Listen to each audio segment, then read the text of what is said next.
Bonsoir les amis, bonsoir. Je reviens parce que je vois que vous êtes massivement en train de vous exciter sur ma publication. Je viens de voir des activistes pro Samuel Eto'o sur ma page, notamment VP de Londres et tous les autres. J'ai même vu un acteur majeur du PCRN, son nom va peut-être me revenir, qui est venu me laisser dans insulte. Donc, je vous ai dit que le PCRN s'est transformé en ce que le MRC était en ce que le MRC était en 2018.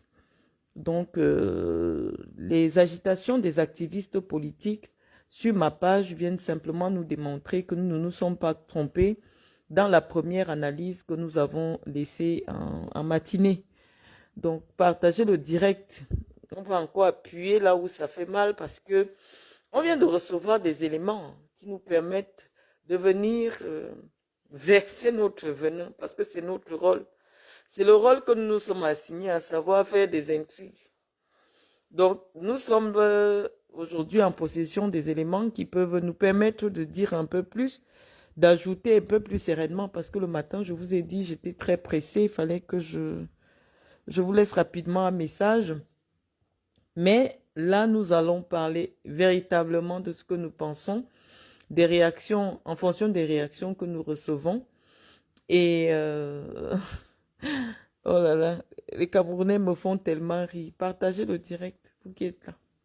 Je vous laisse 10 minutes. Vous partagez le direct, on va avancer. Dans ce direct, je vais donner la parole aux Camerounais, hein. Vraiment, je ne vais plus parler toute seule. Je vais donner la parole aux Camerounais, à ceux qui veulent nous dire ce qu'ils pensent. Voilà, donc j'ai reçu, comme nombreux parmi vous, la correspondance que Samuel Eto'o a adressée ce jour au ministre de l'Éducation physique, le ministre des Sports. Si nous avons fait des observations sur la rédaction, les canons de la rédaction administrative qui n'ont pas été respectés dans cette correspondance, il n'empêche que nous disions ce que nous pensons. Kalakal, pardon, quittez ma page. Je n'aime pas les gens comme vous. S'il vous plaît, vous n'avez rien à dire que parler d'Eto'o. Tu ne parles plus de Chantal. La honte. On partage les bêtises. Oh, quittez ma page, s'il vous plaît. Kalakal, quittez ma page. Je n'ai pas souvent des gens comme vous ici. Ici, on réfléchit. Ici, on partage nos idées. Si ça ne vous intéresse pas, partez. Je ne sais pas pourquoi vous campez sur ma page, alors que ce que je fais ne vous correspond pas. Donc, rien que le fait que vous commentiez ma page là, vos amis sont informés que vous êtes sur ma page. Donc, au lieu de venir écrire des bêtises, dégagez simplement. Oui, mon arrogance sans limite. Oui, l'assurance me donne de l'arrogance, Abdul Razak. Je suis sûr de ce que je suis sûr de ce que je dis, et donc forcément, je suis une personne arrogante. Je ne vous ai pas dit que je n'étais pas arrogante. Lorsque vous n'aimez pas les gens arrogants, ne les suivez pas. On vous a dit que même Jésus, quand il venait professer au temple et qu'il avait trouvé des commerçants qui avaient transformé la maison de son père en marché. Il a cassé les boutiques des commerçants, il a cassé les comptoirs des commerçants. Ça signifie qu'à un moment donné, lorsque nous estimons que ça ne se passe pas comme nous voulons, oui, on peut à un moment donné se montrer arrogant. Donc, il faut quitter ici, je vous en prie. Abdul Razak, si vous connaissez mieux que moi, allez faire vos directs. Moi, je suis en compétition avec personne. C'est parce que vous ne me connaissez pas. Je suis une personne très imbue de sa personne. Demandez à ceux qui ont déjà collaboré avec moi. Je suis sûr de ce que je suis et donc, voilà.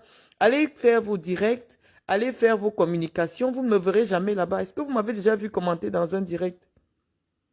Je ne vais pas dans les directs des gens. Lorsque j'ai quelque chose à dire, je le dis sur ma page.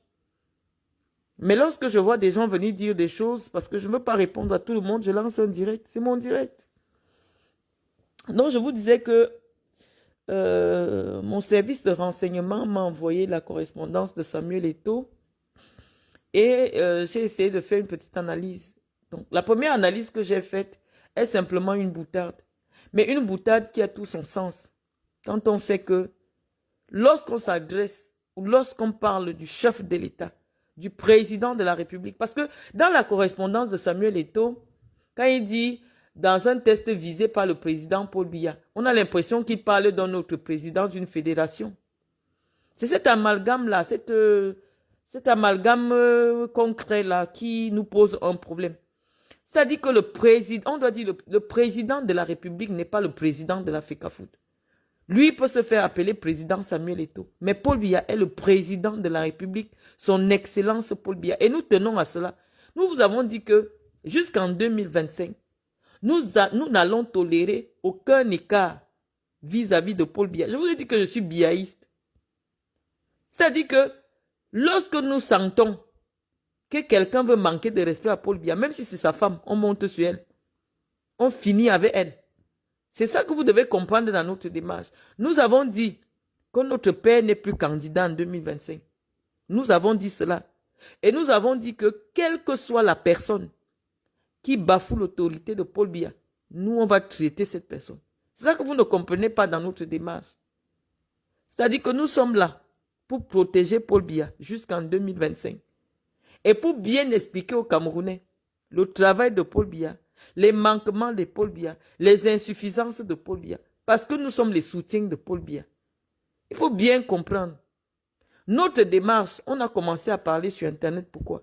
Parce que nous avons constaté que la première dame du Cameroun a baissé la fonction du président. C'est-à-dire que la première dame du Cameroun voulait voler le pouvoir du président. Et c'est pour ça que nous, on est sortis. Pour tirer sur la première dame. On vous avait dit très clairement, même si c'est sa femme, on tire sur elle. Parce que nous n'allons tolérer aucun écart vis-à-vis du chef de l'État. Et donc, nous disons que même des petits écarts de langage que Samuel Eto'o pourrait avoir vis-à-vis du président de la République, nous n'allons pas tolérer. Nous vous disons la vérité, nous n'allons pas tolérer. Lorsqu'on fait une correspondance officielle, je pense que le ministre des Sports doit renvoyer cette correspondance de Samuel Eto'o avec correction. C'est-à-dire que le ministre des Sports ne peut pas recevoir une correspondance où on interpelle le président en disant le président Paul Biya. Donc avant même de répondre ou prendre acte de quoi que ce soit, moi les combis doivent renvoyer cette correspondance à la FECAFOOT. Nous n'acceptons aucun écart vis-à-vis de la fonction du chef de l'État. Si quelqu'un ne connaît pas, ne sait pas que pour parler du président de la République, on doit écrire le président de la République. Son Excellence Paul Biya. On ne doit même pas lire sa correspondance. Donc sa correspondance est un vu et ignoré. Nous sommes en politique. Quelqu'un fait une correspondance officielle, il envoie dans les réseaux sociaux où il interpelle Paul Biya comme si c'est son camarade président de fédération. On est où là? Un test est visé par le président Paul Biya. Ce n'est pas comme ça qu'on interpelle Paul Biya dans une correspondance officielle. Nous, on peut dire ce qu'on veut ici sur les réseaux sociaux. Mais lorsqu'il est question maintenant d'interpeller le président de la République, sur le plan officiel, on restitue intégralement sa fonction. Ce n'est pas une négociation. Donc nous disons que moi les combis ne doivent même pas lire la lettre que j'ai publiée là. Moi les combis, si ça arrive dans ses services, ils renvoient d'abord. Parce que c'est aussi le rôle de l'enseignant. Enseigner Samuel Eto'o. Il doit prendre seulement le big rouge, il entoure comme j'ai entouré là. On n'écrit pas président Paul Biya, on dit le président de la République.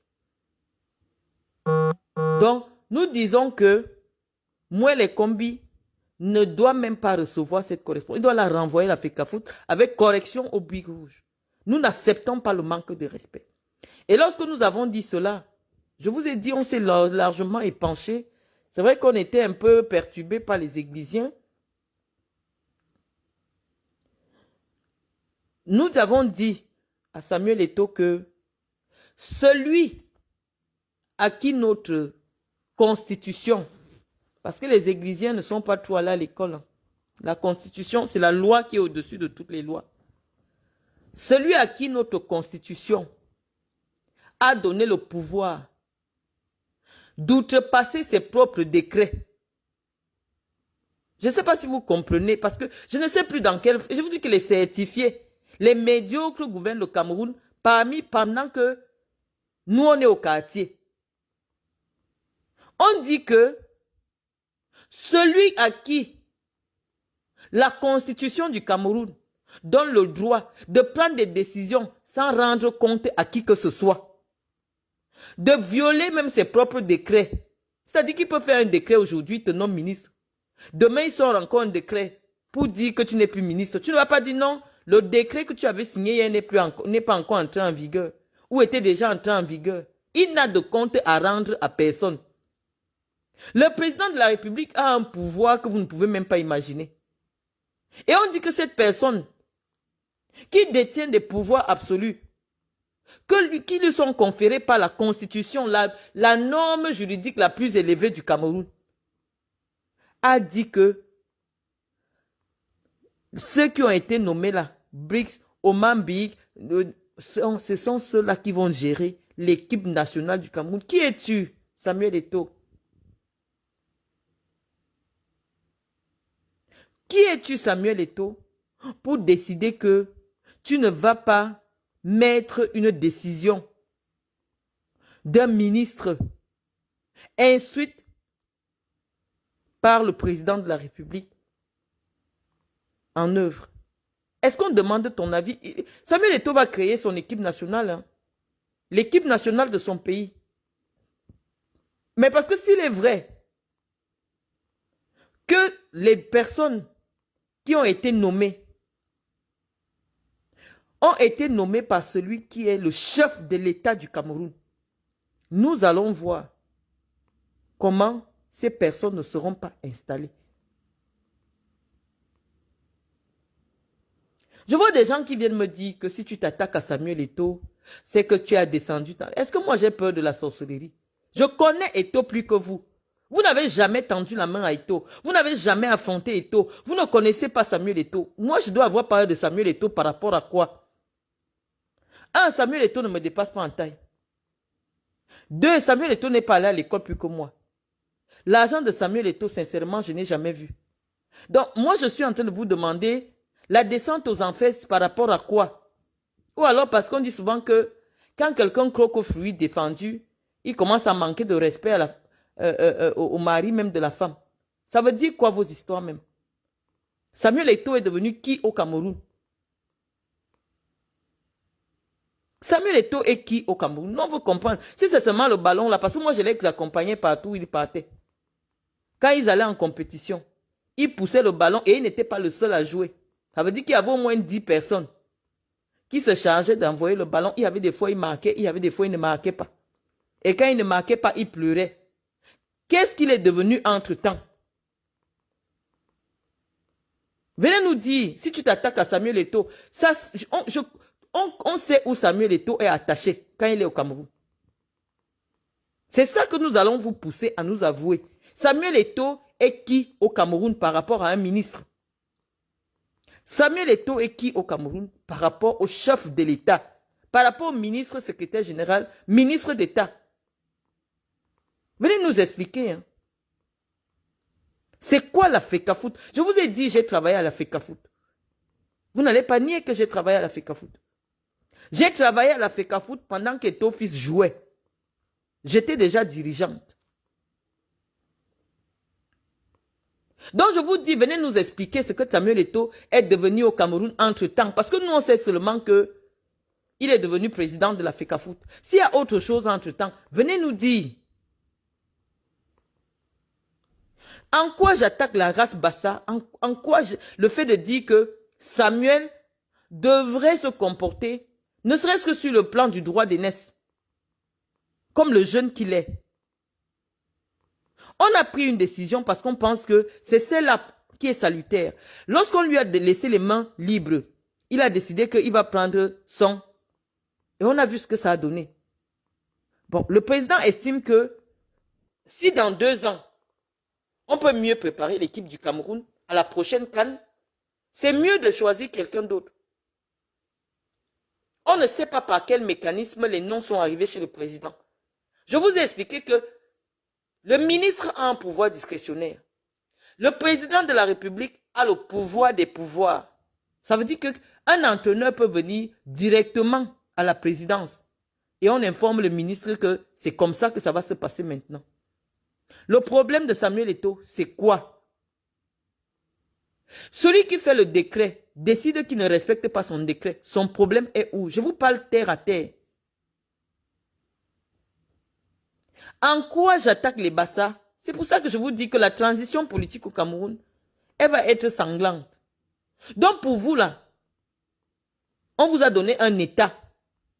Comme vous êtes des UP6, les PCRNistes, vous avez tellement voulu la tête de l'État, à défaut d'avoir la tête de l'État, on vous a donné un État.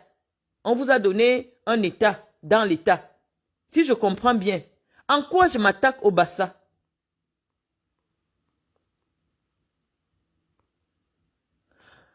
Je veux bien comprendre. Exprimez-vous. Hein. Je vous ai dit, je vous redonne la parole parce que moi, je ne vais pas trop parler. J'attends que ceux qui veulent s'exprimer prennent la parole. Je n'ai jamais nié que je suis une aigrie. Je suis une aigrie parce que je sais que j'ai tout donné. Je me suis sacrifié pour avoir la compétence pour gérer certaines choses dans mon pays. Et lorsque je constate que, à cause de la médiocrité des réseaux sectaires, ce sont les médiocres qui nous gouvernent, on doit être aigri. L'aigreur n'est pas une faute pénale, ni une faute morale. On a le droit d'être aigri. Pendant que les gens couraient derrière des ballons, nous, on allait à l'école. Et on est allé à l'école, on a travaillé pour le football. Donc, s'il y a une question qui nous intéresse, nous avons le droit et la liberté de nous exprimer. En quoi quelqu'un me dit ne politilise pas et ne tribalise pas là. On vous dit qu'une affaire est politique. On vous dit qu'un ministre d'État a instruit un ministre des Sports de nommer les personnes dont les noms ont été envoyés. Qui a vu la correspondance du ministre? Est-ce que la personne qui a la correspondance du ministre faisant les propositions nous la donne? Parce que nous avons toutes les correspondances, mais nous n'avons pas la correspondance du ministre faisant des propositions. Donc, la présidence peut avoir pris des dispositions au niveau de la présidence et a simplement informé le ministre. On vous dit que celui qui a signé le décret a décidé que le décret n'existe plus. De manière tacite. Que ce décret n'existe plus. Et il n'y a aucune procédure. La seule procédure maintenant, c'est qu'on attend le nouveau décret. Mais le président a le droit d'outrepasser ses décrets, ses propres décrets. De les abroger, de les annuler. Vous voulez qu'on vous explique ça dans quel français? Quand vous me dites que ne politise pas, Paul Biya est un homme politique. Le ministre est un homme politique. Le secrétaire général ministre d'État est un homme politique. C'est un problème politique. Quelqu'un me dit, tu n'as rien donné pour le Cameroun, à part manger l'argent du Cameroun avec ton soi-disant paix. M'intéresse, je ne sais même pas, je n'ai pas pu retrouver. C'est comme si tu me bloques souvent, tu me redébloques. Je n'ai rien donné pour le Cameroun. Est-ce que c'est pour ça que, n'ayant pas les moyens de donner quelque chose, je ne vous donne pas mon savoir en faisant mon direct?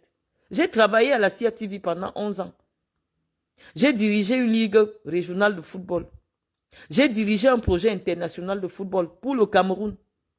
J'ai amené des subventions, des dotations de matériel sportif dans tout le Cameroun à travers le projet Aspire du Qatar.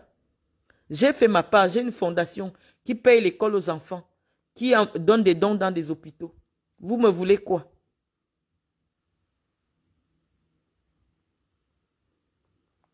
Je vous dis que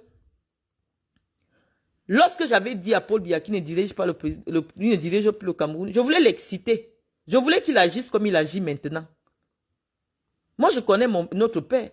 Je voulais qu'il se fâche. Comme il s'est fâché maintenant. Quand je me lève, je dis sur Facebook que Paul Biya ne dirige plus le Cameroun. C'est juste pour l'énerver. Pour qu'il se fâche. Et qu'il prenne les décisions qui s'imposent. Et nous voyons comment le président prend les décisions. Le président est en train de prendre les décisions et ça nous plaît. Donc, quand je viens dire sur Facebook que Paul Biya ne dirige plus le Cameroun, c'est juste pour énerver Paul Biya. Parce que moi, je sais qu'il me suit. Donc, je vais dire, si je viens dire que Paul Biya ne dirige plus le Cameroun, c'est juste pour énerver le président. Pour que le président prenne les décisions comme il prend les décisions maintenant. Parce que cette décision-là, je reconnais la marque de l'homme lion.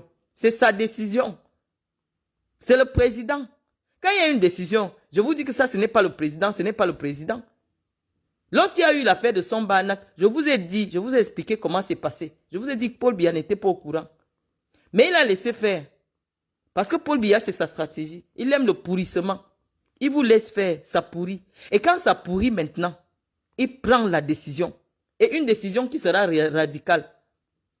Et ton fils ne va plus rien gérer à l'Africa Foot. Il va rester là-bas jusqu'en décembre 2025. Son mandat va finir. Et avant 2025 même, s'il y a blocage à l'Africa Foot, on va mettre un comité de normalisation. C'est comme ça que fonctionne l'État du Cameroun, malheureusement.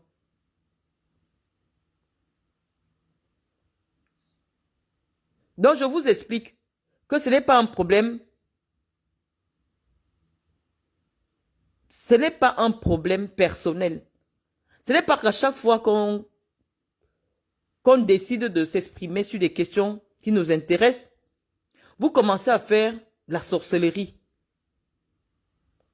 Je vous dis que cette décision-ci, même si c'est Ngongo, la constitution du Cameroun a donné le pouvoir à celui qui a donné le pouvoir à Ngongo de signer des documents à sa place.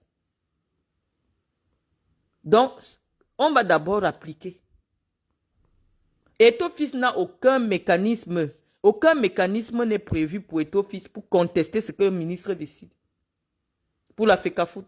J'ai vu ces adeptes-là parce qu'on m'a envoyé les histoires de leur groupe WhatsApp où ils disent qu'ils ne vont pas envoyer les nominations à la FIFA.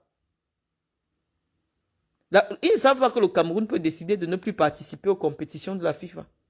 Et que ça ne va rien faire à l'État du Cameroun. Le Cameroun n'a pas besoin du football pour se développer. Mais je vous ai dit que l'État du Cameroun ne tolère aucun chantage. On a vu ça avec les IA Mohamed. Nous, on est dans cette maison depuis. On est seulement parti pour laisser Eto'o-Fils faire aussi. On a vu ce qui est arrivé à ceux qui ont osé affronter l'État. Ces gens ne rigolent pas. Donc c'est ce que je vous dis que le chemin que Samuel Eto'o prend là, d'autres ont pris ce chemin avant lui. Parce que la relative autonomie de la FECAFOOT, si vous n'êtes pas intellectuellement et spirituellement bien préparé, ça peut vous griser. Et vous mettez à commettre des erreurs. Donc je vous dis, ce n'est pas une solution. Qu'à chaque fois, vous voyez, moi je refuse même de m'exprimer parce que j'ai déjà tellement parlé, je n'ai même pas encore parlé que j'ai déjà reçu une pléthore d'insultes. Comment vous voulez qu'on partage les analyses avec vous? Abdul Razak, quand tu étais installé à la mangeoire, tu ne parlais jamais. Oui, c'est ce que je veux apprendre à Eto'o. Quand on est dans la mangeoire, on ne parle pas. C'est ça la loi de la mafia. Quand tu es dans la mangeoire, quand on t'a permis d'arriver, tu fermes ta bouche, tu deviens petit et tu exécutes. Si tu trouves que tu ne peux plus faire ça, tu dégages. Et si tu insistes, ils vont t'aider à dégager.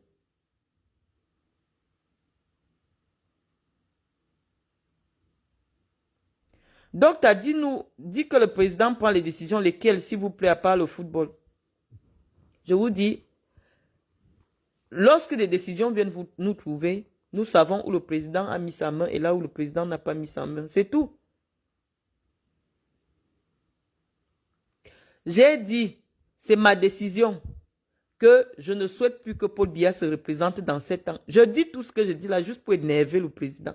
Juste pour l'énerver. Parce que moi, je sais que le président n'aime pas quand les gens jouent avec son pouvoir. Si je dis ici que Paul Biya ne dirige plus le Cameroun, il va tout faire pour nous prouver que c'est lui qui dirige. C'est ça. Et il est en train de nous prouver que c'est lui qui dirige le Cameroun. Je ne sais pas pourquoi ça vous énerve. Nous, on connaît le président. Si je reste ici sur ma page Facebook, je dis, oh, tous les jours, Paul Biya ne dirige plus. Il va... Aïe, Seigneur Jésus. Je n'ai même pas encore parlé. Je n'ai même pas envie de parler. Je n'ai pas envie de parler. J'ai dit que si Eto fils pense qu'il est fort, qu'il fasse un bras de fer avec le ministre d'État, secrétaire général de la présidence de la République. Bon, il y a quelqu'un qui veut participer, Maestro Nesta. Je vais essayer de... Ah bah, il est encore parti. J'ai dit que vous allez vous exprimer. Hein. Je vous dis que moi, je connais le président. Je sais que si je reste sur ma page Facebook, je parle tous les jours que Paul Biya ne dirige plus rien. Paul Biya ne dirige plus. Paul Biya va diriger. Je dis, nous, on est nés dans ce système. On connaît les intrigues. On connaît ce qu'il faut dire pour énerver les gens là-bas. C'est ça que vous ne savez pas. Je peux m'asseoir sur Facebook. Tous les jours, je parle. Tous les jours, je parle. Je sais que ça va changer. Je sais que ça va changer. Donc, nous, maintenant, on vient seulement mettre le sel. Parce qu'on attend la guerre, là. On attend. Nous, on va mettre le feu. Pour qu'il y ait la guerre entre le ministre d'État et Samuel Eto'o. C'est notre travail. Nous, on n'a pas de travail. Notre travail maintenant, c'est qu'on veut seulement mettre les problèmes là-bas. Donc, nous, maintenant, on va actionner le feu pour voir comment Samuel Eto'o va défier l'autorité de Paul Biya. Voilà notre problème. On n'a pas un problème avec Samuel Eto'o. Ça devait être une autre personne. On allait faire pareil. Je vous ai dit, quand j'avais dit que je ne veux plus voir la photo de Paul Biya sur Facebook, j'ai commencé les problèmes ici à Facebook. J'ai dit, je ne veux plus voir les photos de Paul Biya sur Facebook. Et c'était contre sa propre femme. J'ai dit qu'il ne faut plus que sa femme le filme même sur Facebook. Et on a commencé les problèmes. On a fait 3 mois de problèmes. On ne voit plus les photos du président sur Facebook. Nous, on ne voit plus les photos du président sur Facebook. Dans le tout, si nous, on dit à Samuel Eto'o que quand tu écris dans une correspondance officielle pour citer le président de la République, tu dois écrire président de la République, ce n'est pas ton collègue. Le président Paul Biya, est-ce que c'est ton collègue? Ce n'est pas ton collègue. Ce n'est pas ton collègue, c'est le président de la République.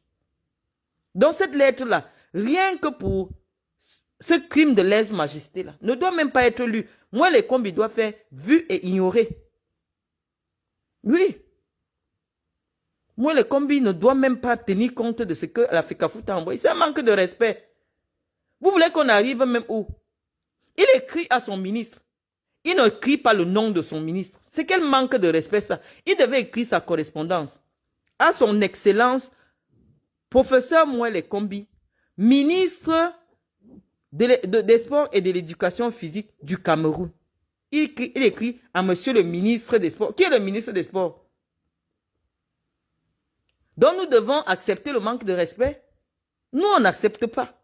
Dans cette correspondance-là, si c'est encore dans le service du courrier, le service du courrier doit renvoyer ce courrier pour non-conformité. Ce courrier n'est pas conforme à la rédaction administrative. Donc vous renvoyez ça à la FECAFOOT. Le ministre ne doit pas prendre connaissance d'un tel torchon. Donc nous, on n'a rien contre votre président. Nous avons dit à votre président de se présenter à l'élection présidentielle parce que vous êtes nombreux à vouloir qu'il brigue la présidence de la République. Et nous savons que il l'espère soit un coup d'État, parce que ce n'est qu'un coup d'État qui peut susciter un homme providentiel. Le fait qu'il y ait un coup d'État, les putschistes vont rechercher quelqu'un qui crée le consensus pour conduire une transition. Et c'est dans ce sens que Samuel Eto'o veut se positionner. Mais nous, qui sommes des républicains, nous disons que nous voulons une élection régulière à la présidence de la République. Et comme nous voulons une vraie élection, nous demandons à notre père de ne pas se présenter. Parce que ça va être violent en 2025. Et nous ne voulons pas que notre père soit mêlé à ça. Et nous lui demandons que ce n'est plus opportun. Et s'il insiste pour poser la candidature, nous allons faire campagne contre lui. C'est ça notre démarche. Parce que nous savons que s'il pose sa candidature en 2025, ça veut dire qu'il n'aime pas le Cameroun. Rien de bon ne se prépare au Cameroun. Regardez, un petit président d'une association qui interpelle le chef de l'État en disant le président Paul Biya. Est-ce que c'est son collègue? Comme lui-même, il se fait appeler président Samuel Eto'o, il dit président Paul Biya. Est-ce que c'est son collègue? Il fallait dire à son excellence Mouele Kombi, ministre des Sports du Cameroun, il écrit à monsieur le ministre. Est-ce que c'est son collègue? C'est quoi ces formules-là? Donc, le bureau du courrier du ministère doit retourner cette correspondance à la FECAFOOT. C'est même quoi cette histoire? Donc, nous sommes en train de dire, on vous dit ce que nous pensons et vous venez nous dire ce que vous pensez. Nous avons dit que nous voulions mettre Franck Biya au pouvoir. Le père ne nous a pas entendus. Parce que notre candidat, c'est Franck Biya. Bon, le père dit qu'il veut se représenter. Nous avons dit au père que si tu tentes, nous, on va faire campagne contre toi. C'est notre position. Même comme les mouvements de nous-mêmes enlevé porte-parole. Moi, je suis porte-parole du franquisme. Je m'en fous. J'ai le poids politique nécessaire pour porter un mouvement. Donc, je n'ai pas besoin d'un mouvement franquiste. Si je dis que je soutiens une personne, je suis libre de me positionner. Et comme Franck Biya ne veut pas être candidat, nous avons dit que nous allons soutenir une alternative crédible à Paul Biya. Voilà notre démarche politique. Nous, on ne se fouvoie pas. Depuis le début, dès lors que nous sommes entrés dans le franquisme, on a dit que nous avons dit que nous voulons mettre Franck Biya au pouvoir. Bon, le père ne partage pas cet avis. Nous avons dit que comme il ne partage pas cet avis, nous sommes en brousse. C'est simple. Et nous allons choisir n'importe qui face à lui. Parce qu'il ne veut pas donner le pouvoir à Franck Biya. Nous sommes cohérents. Et nous disons que tout ce que nous pouvons faire pour actionner, pour énerver seulement les gens, nous allons le faire. C'est notre travail. Et comme nous savons que la personne qui nous combat de l'intérieur, c'est Chantal Biya, nous allons la combattre. Est-ce qu'on vous a caché nos intentions? Si Chantal Biya est un obstacle pour nous, nous allons combattre Chantal Biya. Et nous utilisons nos arguments. Nous avons vu Chantal Biya abaisser la fonction du président, le tutoyer dans les vidéos, l'infantiliser dans les vidéos. Nous sommes sortis sur Chantal Biya. Nous avons parlé de Chantal Biya. Je vous dis que chaque république a ses usages. Même si je suis en France, les gens appellent Emmanuel Macron, mais au Cameroun, personne ne peut se permettre dans une interview de dire que d'appeler Paul Biya, Monsieur Biya et tout ça. Non, ça ne se fait pas. Donc, il faut respecter les us et coutumes d'un pays.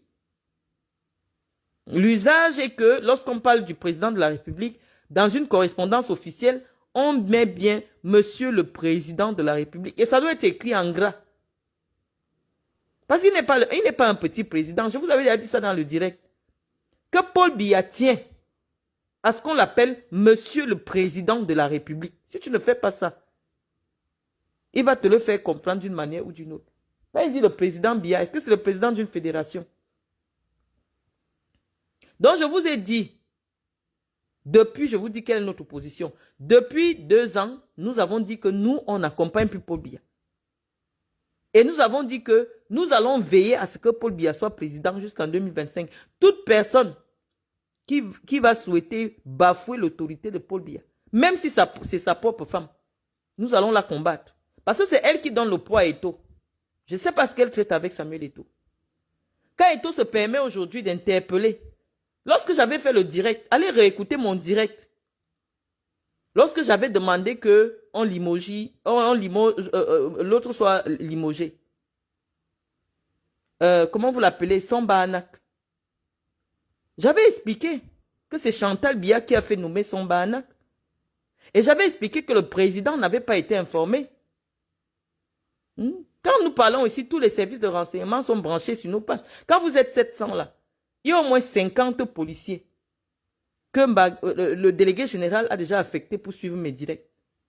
Et nous, on n'a pas menti. Et vous avez vu comment, ça n'a même pas fait 2 mois, on a enlevé les sons. Nous sommes informés et nous, on vient sur les réseaux sociaux pour donner l'information aux autorités.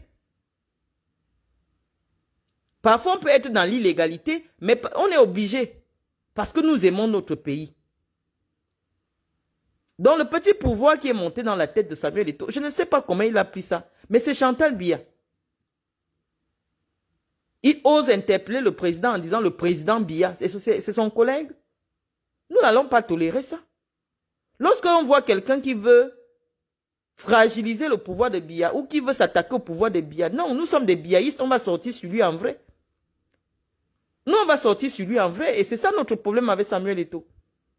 Samuel Eto'o veut le pouvoir suprême, il veut manigancer, mais nous disons que ça ne se passe pas comme ça. Ça ne se passe pas comme ça. Donc je vous dis, votre élu de Dieu là, dites-lui de chercher un parti politique. Il y a le PCRN qui le soutient, il y a le parti Univers qui le soutient, qui peuvent lui donner, l'investir, une investiture. Donc, nous disons qu'on ne veut plus la roubladise dans une république comme le Cameroun. Tu es politicien, positionne-toi en face à Paul Biya, on voit. Il faut se positionner.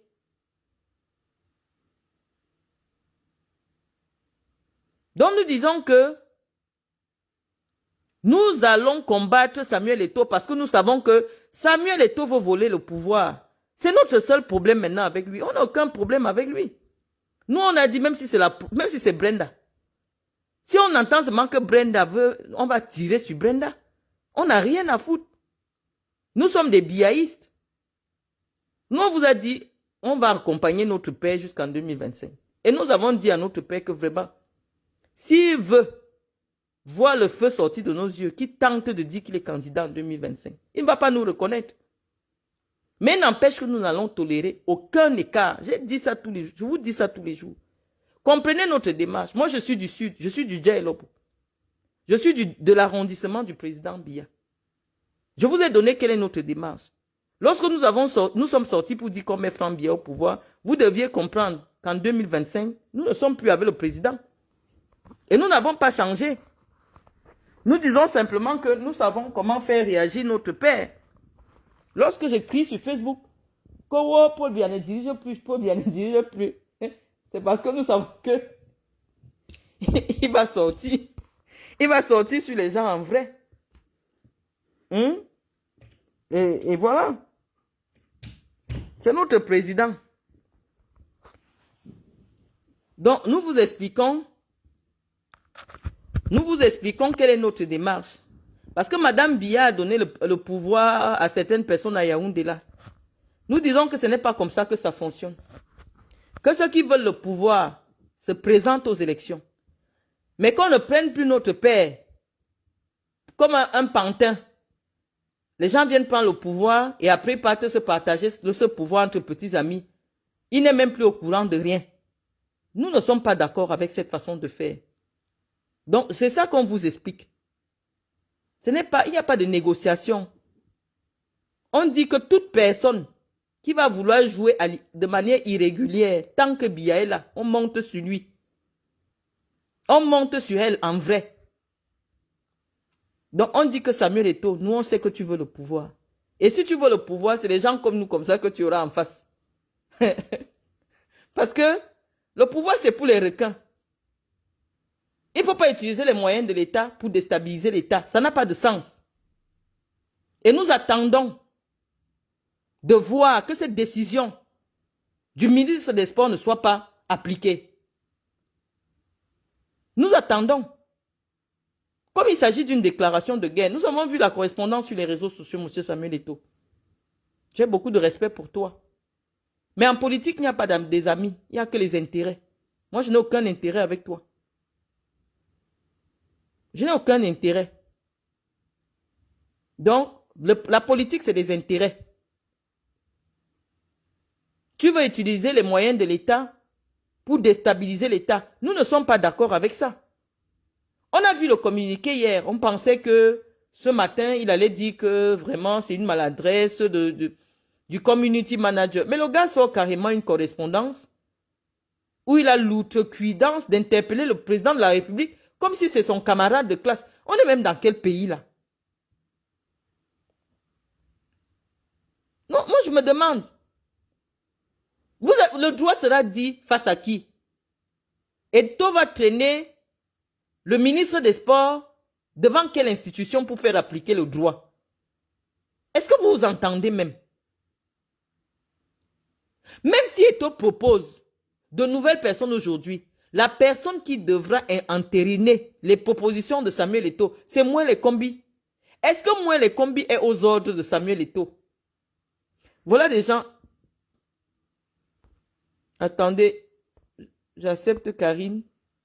Ouais, Karine, je ne sais pas, envoie-moi une demande d'amitié. Je n'arrive pas à valider tes demandes. Oh, Karine, je ne sais pas pourquoi j'arrive pas à valider. Soit tu me prends sur un portable, je ne sais pas trop. Donc, je vous dis que Samuel Eto'o ne va pas utiliser les moyens de la FECAFOOT pour devenir président de la République. C'est ce que nous on dit. Qu'il sorte à la régulière. Parce que lorsque quelqu'un est président de l'association et informe le ministre que lui ne compte pas mettre en œuvre une décision du ministre, moi, je n'ai jamais vu ça nulle part. Je vous dis que j'ai fait 14 ans à la FECAFOOT. J'ai fait 14 ans à la FECAFOOT. Je n'ai jamais vu ça. La seule fois que Iya Mohamed a tenté de lever la tête, ça dit que le président de la République avait instruit qu'il n'y ait pas les élections. En 2013, Iya Mohamed a voulu faire un passage en force. Le passage en force, là, il a pris 15 ans de prison. Parce que l'État a toujours les dossiers sur tout le monde. Il a pris 15 ans de prison. Même moi j'avais forcé pour organiser l'élection de la région du Sud, j'ai bu la prison gratuitement. Pour vous dire qu'on n'affronte pas l'État. Iya Mohamed n'a jamais contesté une décision du ministre. Jamais. C'est quoi cette tradition-là? On a nommé des personnes sur haute instruction du président de la République. Qui es-tu pour contester en fait? Donc nous disons que vraiment il ne peut pas avoir un État dans l'État. Il ne peut pas avoir un État dans l'État. Nous sommes des personnes très objectives. Nous sommes des acteurs politiques. On a laissé le football. Nous sommes entrés dans le football pour avoir une certaine emprise politique sur le terrain. Personne ne va dire que je suis une personnalité inconnue dans mon fief. Et personne ne dira que ce que je dis n'a pas d'impact. Quand nous on s'assoit ici pour exciter les ministres au Cameroun, pour les laver, les choses changent. J'ai dit qu'on ne veut plus voir les franquistes sur les plateaux télé. Personne n'appelle plus les franquistes sur les plateaux télé. Des choses changent. Nous sommes des citoyens actifs. Comme le président de la République avait demandé. Et nous voulons demander à Samuel Eto'o, depuis quand un simple citoyen s'oppose à une décision du président de la République? C'est ça que nous voulons comprendre. Il y a une correspondance officielle de celui qui a la signature du président, qu'il instruit le ministre d'entériner une décision du président. Et ton physique, lui, ne met pas ça en œuvre. Il va affronter l'homme à la pointe. Est-ce qu'il sait que le secrétaire général, ministre d'État, c'est le ministre le plus violent du Cameroun? Il ne sait pas ça. Donc, vous qui l'aimez là, qu'il sache que les Camerounais sont trop versatiles. Les Camerounais sont versatiles. Et le régime est très fort. Je vous dis, le régime de Biya est très fort. Tout le monde ne fait pas 41 ans au pouvoir.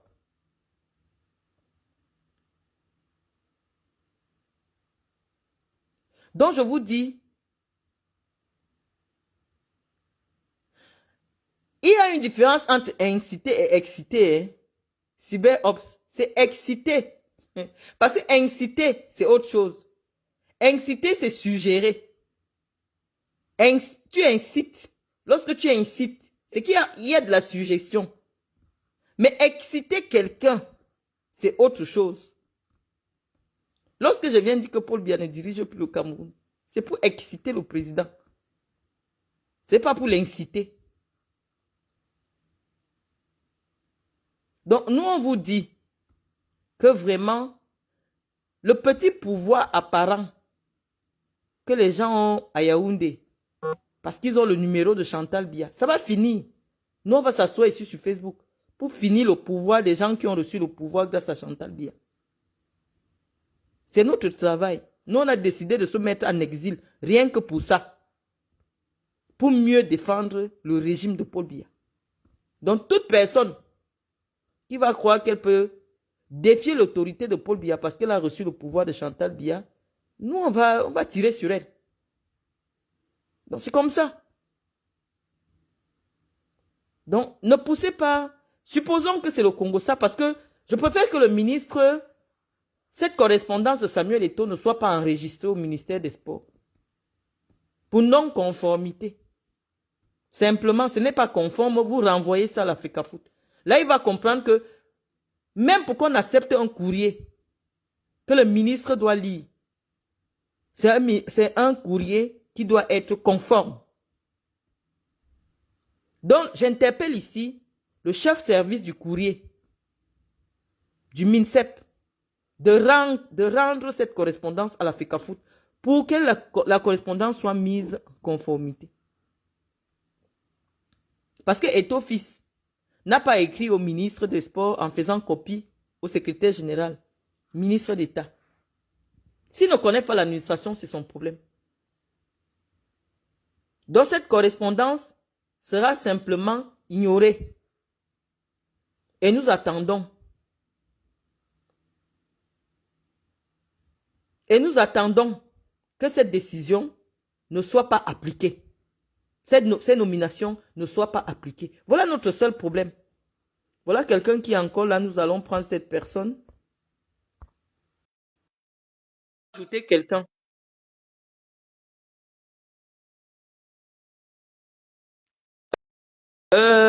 Notre ami, voilà, il a finalement refusé. Donc, voilà les amis, ce que j'avais. Matt Cécile, Mbolo, Patrick Mandio, Mbolo, bonsoir à tout le monde. Voilà. Donc, va prendre les cours chez Calix Beyala. Calix Beyala n'est pas plus instruite que moi, je suis désolé. Calix Beyala n'a pas mon niveau académique. Calix Beyala n'a que le bac.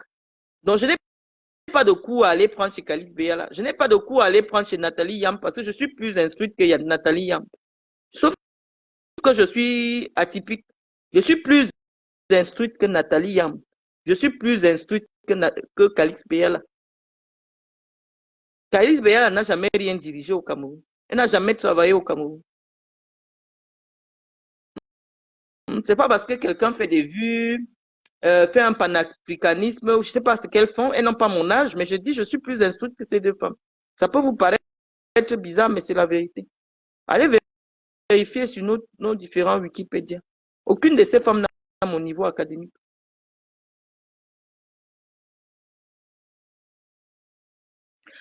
Elle ne veut plus aider le fils de Samuel, elle parle de tout le monde. Oh, oh, vraiment. C'est la mère pourquoi je vais revenir dessus? C'est la mère du fils de Samuel qui m'a contacté parce qu'elle me connaît. Lorsque j'avais invité Samuel, il est venu avec son fils. Je connais les enfants de Samuel. C'est pas parce que, je vous dis que même si c'est mon propre père ou ma mère, parce que ma mère, si ma mère qui m'a mise au monde se met en face de Paul Biya, je la bats. C'est ce que vous devez comprendre. J'abats ma propre mère. Donc, c'est ce que vous devez comprendre. Donc, si j'ai abattu Chantal Biya, je la considère comme ma mère, c'est ma mère. J'ai abattu Chantal Biya parce qu'elle a voulu fragiliser la fonction du chef de l'État. Nous avons dit jusqu'en 2025, Paul Biya est président. Il est président. Chantal Biya, c'est ma mère. Mais si je la bats, c'est parce que je sais qu'elle veut nuire au pouvoir de Paul Biya. Nous avons dit que nous ne voulons plus voir le président sur Facebook. Est-ce que vous avez encore vu les images du président, comme on le filmait partout? C'est tout ce que nous avons demandé. Et lorsqu'elle a mobilisé ses soutiens pour venir nous répondre, on a répondu en vrai. Et on vous a dit que c'est elle qui envoie ces gens nous insulter depuis des années. J'ai déjà été été invité sur un plateau de télé en France. J'ai fait plusieurs fois Canal+. Abdul Razak, tu ne me connais pas. Mon vrai nom, c'est Marlène Mvoutou. Patience Mvoutou, c'est juste un de mes prénoms que j'utilise. J'ai déjà fait des plateaux. J'ai fait Afrique à 24 en espagnol. Donc, tu ne me connais pas. C'est moi, Marlène Mvoutou. Celle dont on parle sur Jeune Afrique, sur France 24. Le jour que je suis arrêtée, je suis passée à France 24. Je suis passée à Afrique à 24. Donc, je ne sais pas, c'est Facebook qui vous donne l'impression que nous sommes au même niveau.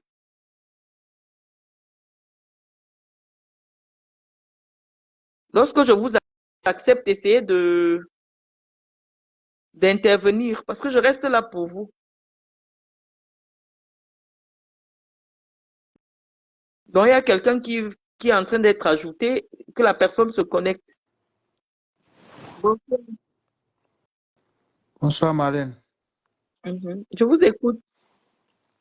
Oui, j'ai suivi avec grande attention et grande attention et grand intérêt votre intervention. Et moi, ma participation a pour but de mieux comprendre votre position de ce soir. Alors, ce que je vais vous demander, nous tous, nous avons vu la sortie de Samuel. Nous connaissons aujourd'hui la position du ministre des Sports qui parle avec l'onction du gouvernement, qui parle avec la bénédiction du gouvernement, d'après le décret qui a été, d'après le communiqué qui a été publié sur les différents réseaux sociaux. Alors aujourd'hui, il est clair qu'un bras de fer est engagé entre la FECAFOOT et le ministre des Sports, pour ne pas dire le gouvernement.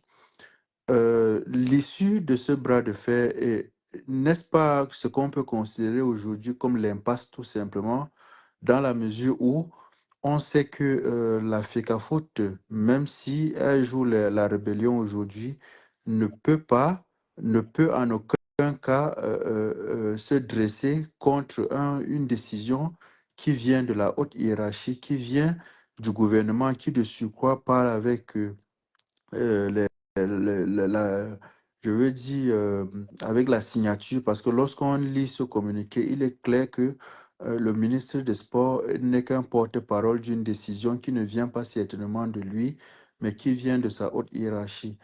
Est-ce qu'on ne se dirige pas tout droit vers une déstabilisation du pays, vu ce qui se passe aujourd'hui? Parce que connaissant le profil de Samuel, il n'est pas le genre à se dire, OK, le gouvernement ou bien le ministre des Sports a gagné, je vais m'aligner. Et on connaît aujourd'hui que dans aucun pays, l'autorité de l'État n'a jamais été bafouée. Lorsque l'autorité de l'État est en jeu, l'État est au-dessus de tout. On l'a vu à travers la mafia, toutes les grandes mafias les plus puissantes, que ce soit en Europe ou bien en Amérique, lorsque l'autorité de l'État est menacée, on sait comment ça se passe. Moi, vous avez beaucoup dit, vous avez beaucoup parlé ce soir, mais j'aimerais connaître votre position. Qu'est-ce qui va se passer selon vous dans les jours à venir? Ce que j'aimerais d'abord, je vous remercie, hein. Vous pouvez raccrocher pour que je prenne la parole et qu'il n'y ait pas des interférences. Ou alors Merci. vous voulez rester pour qu'on ait un échange? Je peux couper mon micro si vous voulez. D'accord. Donc, je vous disais que la position du ministre n'est pas la position du gouvernement. Parce qu'il faut que les Camerounais sachent que le gouvernement est à part. Le ministre est un membre du gouvernement. Mais le président de la République est une autre institution différente du gouvernement. Donc, une décision du président de la République ne saurait être considérée comme une position du gouvernement. Les décisions du président de la République sont au-dessus des décisions du gouvernement.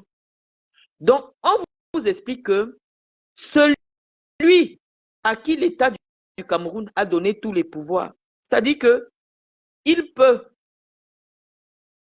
conformément à la Constitution, décider de ne même pas consulter le ministre des Sports en ce qui concerne la décision, la désignation d'un entraîneur à l'équipe nationale du Cameroun. Je vous dis que dans les services du président de la République, il a parmi ses conseillers des gens qui sont des ministres des Sports, des gens qui sont ses conseillers en matière de football. Donc, rien que dans le cabinet du président, le président peut avoir la bonne information pour prendre la décision qu'il faut pour le bien du Cameroun. Parce que la seule chose que Paul Biya sert, c'est le bien du Cameroun. Donc, lorsque le bien-être des Camerounais et le bien du Cameroun, disons comme ça, sont mis en jeu, Paul Biya n'a pas besoin de consulter qui que ce soit pour prendre quelque décision que ce soit. Il prend la décision et les autres prennent acte. Donc, c'est ce qui se passe avec cette désignation. Le président a exercé ce qu'on appelle son pouvoir régalien. Quand on dit le pouvoir régalien, c'est qu'il n'a de compte à rendre à personne. Il instruit que les noms là, les gens là, c'est eux qui doivent désormais conduire. Nous ne sommes même pas certains que moi, les combis connaissent M. Brix. Mais je vous dis qu'au niveau de la présidence de la République, il y a des gens qui sont les conseillers du président en matière de football. Je ne vais pas désigner leur nom ici. Parce que ce sont des hommes de l'ombre. Mais dont l'influence en matière de football est reconnue au niveau de la présidence de la République. Donc ces gens ont décidé que Eto'o Fils n'a pas encore la capacité de prendre des décisions pour le bien du Cameroun. Eto'o Fils actuellement a besoin d'asseoir simplement son autorité, d'asseoir sa notoriété qui a été suffisamment écornée par plusieurs affaires extrasportives, dont il souffre d'un problème d'ego.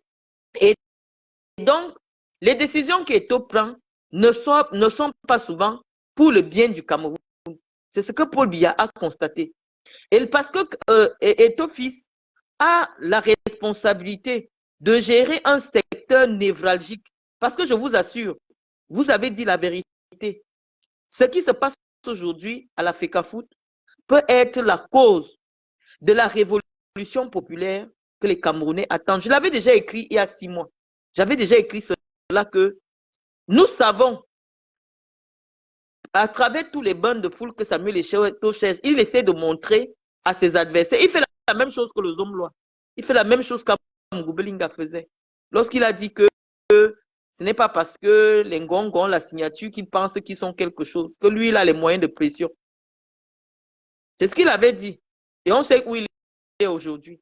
Or, en termes de puissance économique, Amugoubelinga était plus puissant que Samuel Eto'o. Mais on vous dit que ces gens-là qui ont la signature du président, on ne rigole pas avec eux. Ils n'aiment pas les défis. Si le Ferdinand Ngongo a signé un document pour communiquer les instructions du président de la République, et Samuel Eto'o est à la FECAFOOT pour dire qu'il ne va pas mettre ça en œuvre, nous on va voir seulement comment ça va se passer. On va voir comment ça va se passer. Ça ne coûte rien à l'État de décider de ne pas participer aux compétitions. La RD Congo s'est retirée des compétitions de la CAF, non? Parce qu'ils estiment qu'on leur a manqué de respect en Côte d'Ivoire.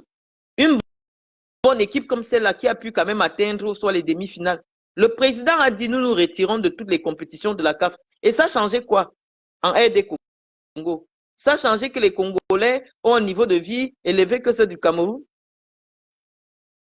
J'ai dit que le chantage ne va pas passer en 2025. Nous ne voulons aucun nombre. Parce que 2025, ça passe ou ça casse. Donc, si Samuel Eto'o pense qu'il peut venir jouer au double fait, non. C'est des gars qui sont violents, qui sont à la présidence de la République. Il ne peut rien. Comme on dit, c'est les affaires des réseaux sociaux. Nous, on attend de voir comment cette décision ne va pas être mise en œuvre. Nous attendons. C'est tout. Il va faire quoi? Le ministre va signer les contrats. Il va dire qu'il ne valide pas. Le football sera paralysé. On va retourner vers Paul Biya. Pour dire qu'il y a quelqu'un qui gère un petit bureau à Chinga, qui estime qu'il doit paralyser les activités de l'équipe nationale du Cameroun. Le président va agir. Je vous dis que le président Biya, même si c'est Franck Biya, il te met en prison. Le président n'a pas de sentiment. Lui, il compte sur Chantal Biya. Mais nous avons déjà fait le nécessaire et nous allons faire le nécessaire pour mettre Chantal Biya à sa place. La place de Chantal Biya, c'est dans la vie privée de Paul Biya. Donc, s'il pense qu'il va se servir de la relation qu'il a avec Chantal Biya pour faire du chantage aux institutions de l'État, nous, on attend de voir ça. Donc, c'est pour ça que je vous dis que Eto'o-Fils est en train de s'engager vers ce qui va amener à sa perte. Je vous dis, quand vous avez trop la grosse tête, ça signifie que bientôt, ça va éclater. Donc, j'espère que j'ai répondu à votre question et on va peut-être pouvoir prendre quelqu'un d'autre. Si vous m'avez entendu, vous raccrochez votre appel. Oui, Madame Marlène, merci beaucoup pour votre intervention. Et j'aimerais juste la deuxième question, je pense que vous l'avez répondu partiellement. La deuxième question concernait justement cette réaction du président de la République. On a vu, vous avez pris le cas de Amougou Bellinga, le Zomlois, et je voulais justement ajouter lors de ma deuxième question la sortie d'un général de corps d'armée, le général Ngambou, qui menaçait justement le ministre Atanganji. On a vu le président n'était même pas au pays et on a eu une réaction dans les 24 heures qui suivaient cette déclaration. Est-ce qu'on ne doit pas s'attendre à ce type de réaction, peut-être demain ou peut-être la semaine prochaine? Vous avez Non, parlé de la le nomination président, d'un... c'est quelqu'un qui prend son temps. Le président n'est pas au niveau de Samuel Eto'o. Le président a déjà pris sa décision et il estime que ce qui se passe à présent, c'est les affaires des réseaux sociaux. Le président a pris une décision, il a instruit le ministre des Sports qui a entériné la décision du président, des instructions du président. Maintenant, on attend de voir comment il y aura pas l'installation, on ne va pas procéder à l'installation du personnel qui a été recruté. Et là, le ministre, dans le strict respect des usages de la République, va ressaisir le ministre d'État pour lui expliquer l'impossibilité d'entériner la décision du président de la République. Je vous dis que celui qui est au ministère des Sports, c'est un professeur de droit, il va noyer Samuel Eto'o. Moi, les combis n'ont même pas à s'agiter. Parce que la seule personne qui pouvait retoquer, il n'avait même pas à retoquer, c'était le président de la République qui allait demander que est-ce que ce que vous m'envoyez là a suivi le parcours normal. S'il a estimé que lui, en tant que président de la République, il n'a pas besoin de l'avis de Samuel Eto'o. Qui est Samuel Eto'o devant Paul Biya? C'est la sorcellerie. C'est la sorcellerie. Okay. Samuel Eto'o ne connaît pas la loi, il ne connaît pas le droit. Il ne sait pas le mécanisme que l'homme de droit a utilisé, l'homme de droit qu'on appelle Moïse Kombi, a utilisé pour le clouer. Et c'est pour ça que je dis que c'est très difficile de jouer avec les vieux là. Ils sont malins. Parce que la décision de Moïse Kombi ne vient pas de lui. Ce n'est pas quelque chose qu'il a fait et il est resté, il a décidé. Non. Je crois qu'ils ont fait fuiter la lettre du secrétaire général, ministre d'État, qui instruit. Et les Camerounais ne vont pas dire qu'ils ne sont pas au courant que cette lettre vient de chez Paul Biya. Donc, ce n'est pas un bras de fer avec le ministre. Non. Le ministre n'est qu'une boîte aux lettres. Eto'o-Fils envoie sa lettre chez le ministre. Eto'o-Fils dit dans sa lettre qu'il a envoyé ses propositions et on attendait il était en train d'attendre la réponse. Qu'est-ce qui lui fait comprendre que le ministre n'a pas envoyé ses propositions au chef de l'État? Est-ce que le ministre a à se justifier auprès de Samuel Eto'o pour lui dire que oui, écoute, j'ai déjà envoyé, mais le président a dit qu'il ne veut pas? Eto'o-Fils, vraiment, je ne sais pas. Je ne comprends pas. Ne perdons pas notre frère là. Il peut nous être utile dans beaucoup de choses. Il pouvait être ambassadeur itinérant. Il pouvait faire des choses. Je vous dis même qu'il peut même être président de la République. Mais qu'il n'anticipe pas les choses.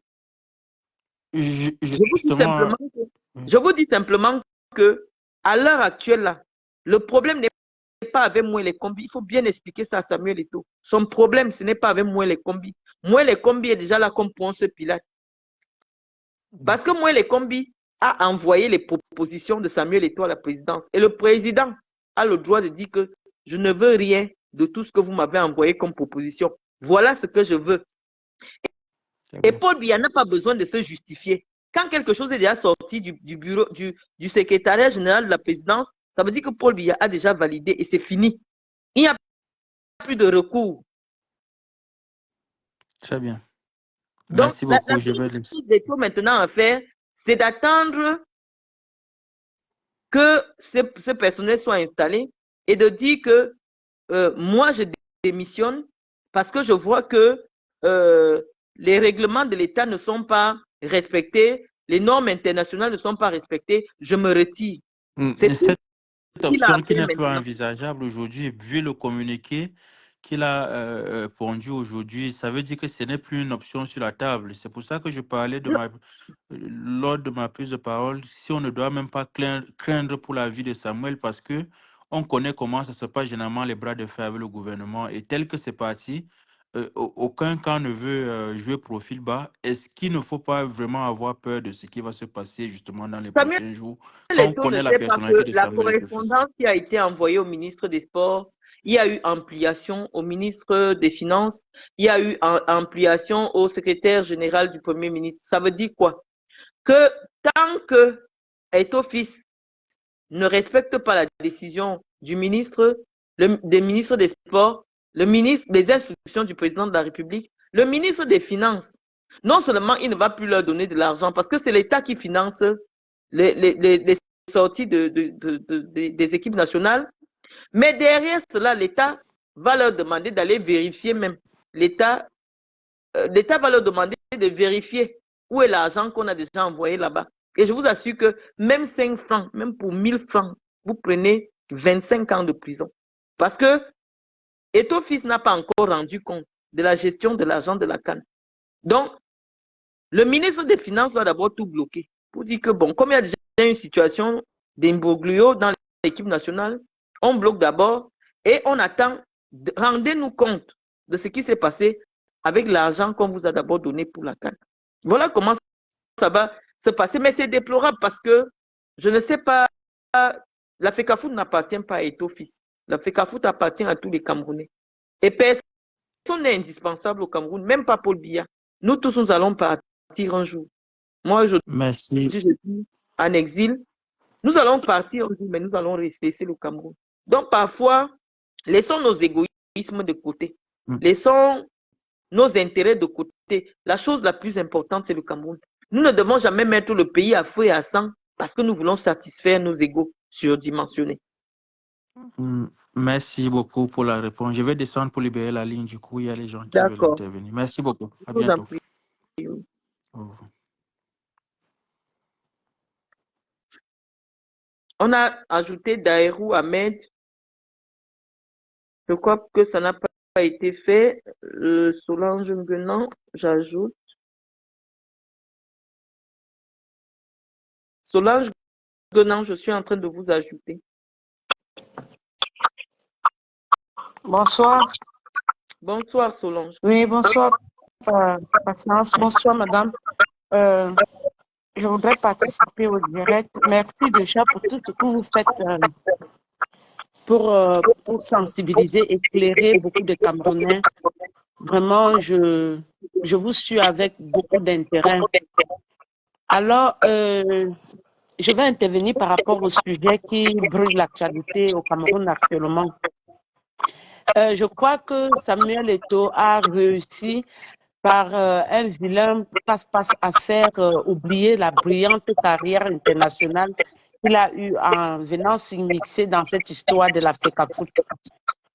Je crois qu'il n'a pas mesuré, ou bien il a mesuré et il s'est dit qu'il avait les épaules assez larges pour soutenir ou bien supporter les coups qu'il devait recevoir.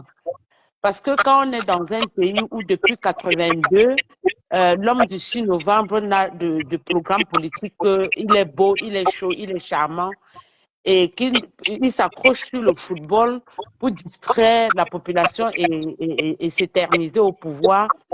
Quand on a ce genre on est dans ce pays, on ne s'amuse pas avec l'unique pilier sur lequel le président Biya s'accroche pour endormir la conscience des Camerounais depuis 82. Parce que son unique programme politique jusqu'aujourd'hui a été qu'il est beau, il est chaud gars et il est éternel. Alors, Eto'o vient dans ce panier à crabe, il veut aussi montrer qu'il est beau, il est chaud gars et qu'il peut continuer dans la même lancée. Ceux qui sont là depuis, ce sont des requins. Ils vont le broyer, ça c'est la réalité, qui ne se dérangent pas. Ceux qui disent qu'il peut mettre les gens dans la rue, il ne mettra personne dans la rue parce que l'État est le plus froid des monstres froids qui tuent froidement. Je vais prendre plusieurs exemples. Quand on avait arrêté monsieur Yves Michel Fotso, on a dit, moi j'étais encore au Cameroun, on a dit les Badjounais vont sortir, le père Fotso va faire ceci. Fotso est parti en prison. Il est resté en prison. Le temps qu'on avait arrêté monsieur Atangam-Bara, on a dit que les Voktumbala ou bien quoi machin, ils vont bloquer Yaoundé, Yaoundé sera invivable et tout machin. Il est en prison. On a arrêté le professeur Kamto, les gens se sont agités sur la toile. Monsieur Kamto ne peut pas rester, il a fait la prison. Donc les exemples sont légion. Vous dites, quand le compresseur se déroule sur vous, vous n'avez que vos yeux pour pleurer. Monsieur Eto'o aurait profité à déposer sa démission depuis et foutre le camp de cet imbroglio où il s'est immiscé. Laisser cette histoire de la FECAFOOT parce que là, on est au niveau de l'État et lui, en tant que persona intitulée, il ne peut rien faire contre l'État du Cameroun. C'était ma modeste contribution. Merci bien. Merci pour la contribution, merci. Raccroché, on va prendre quelqu'un. Merci Solange. D'accord. Comment que je vais raccrocher? Comment?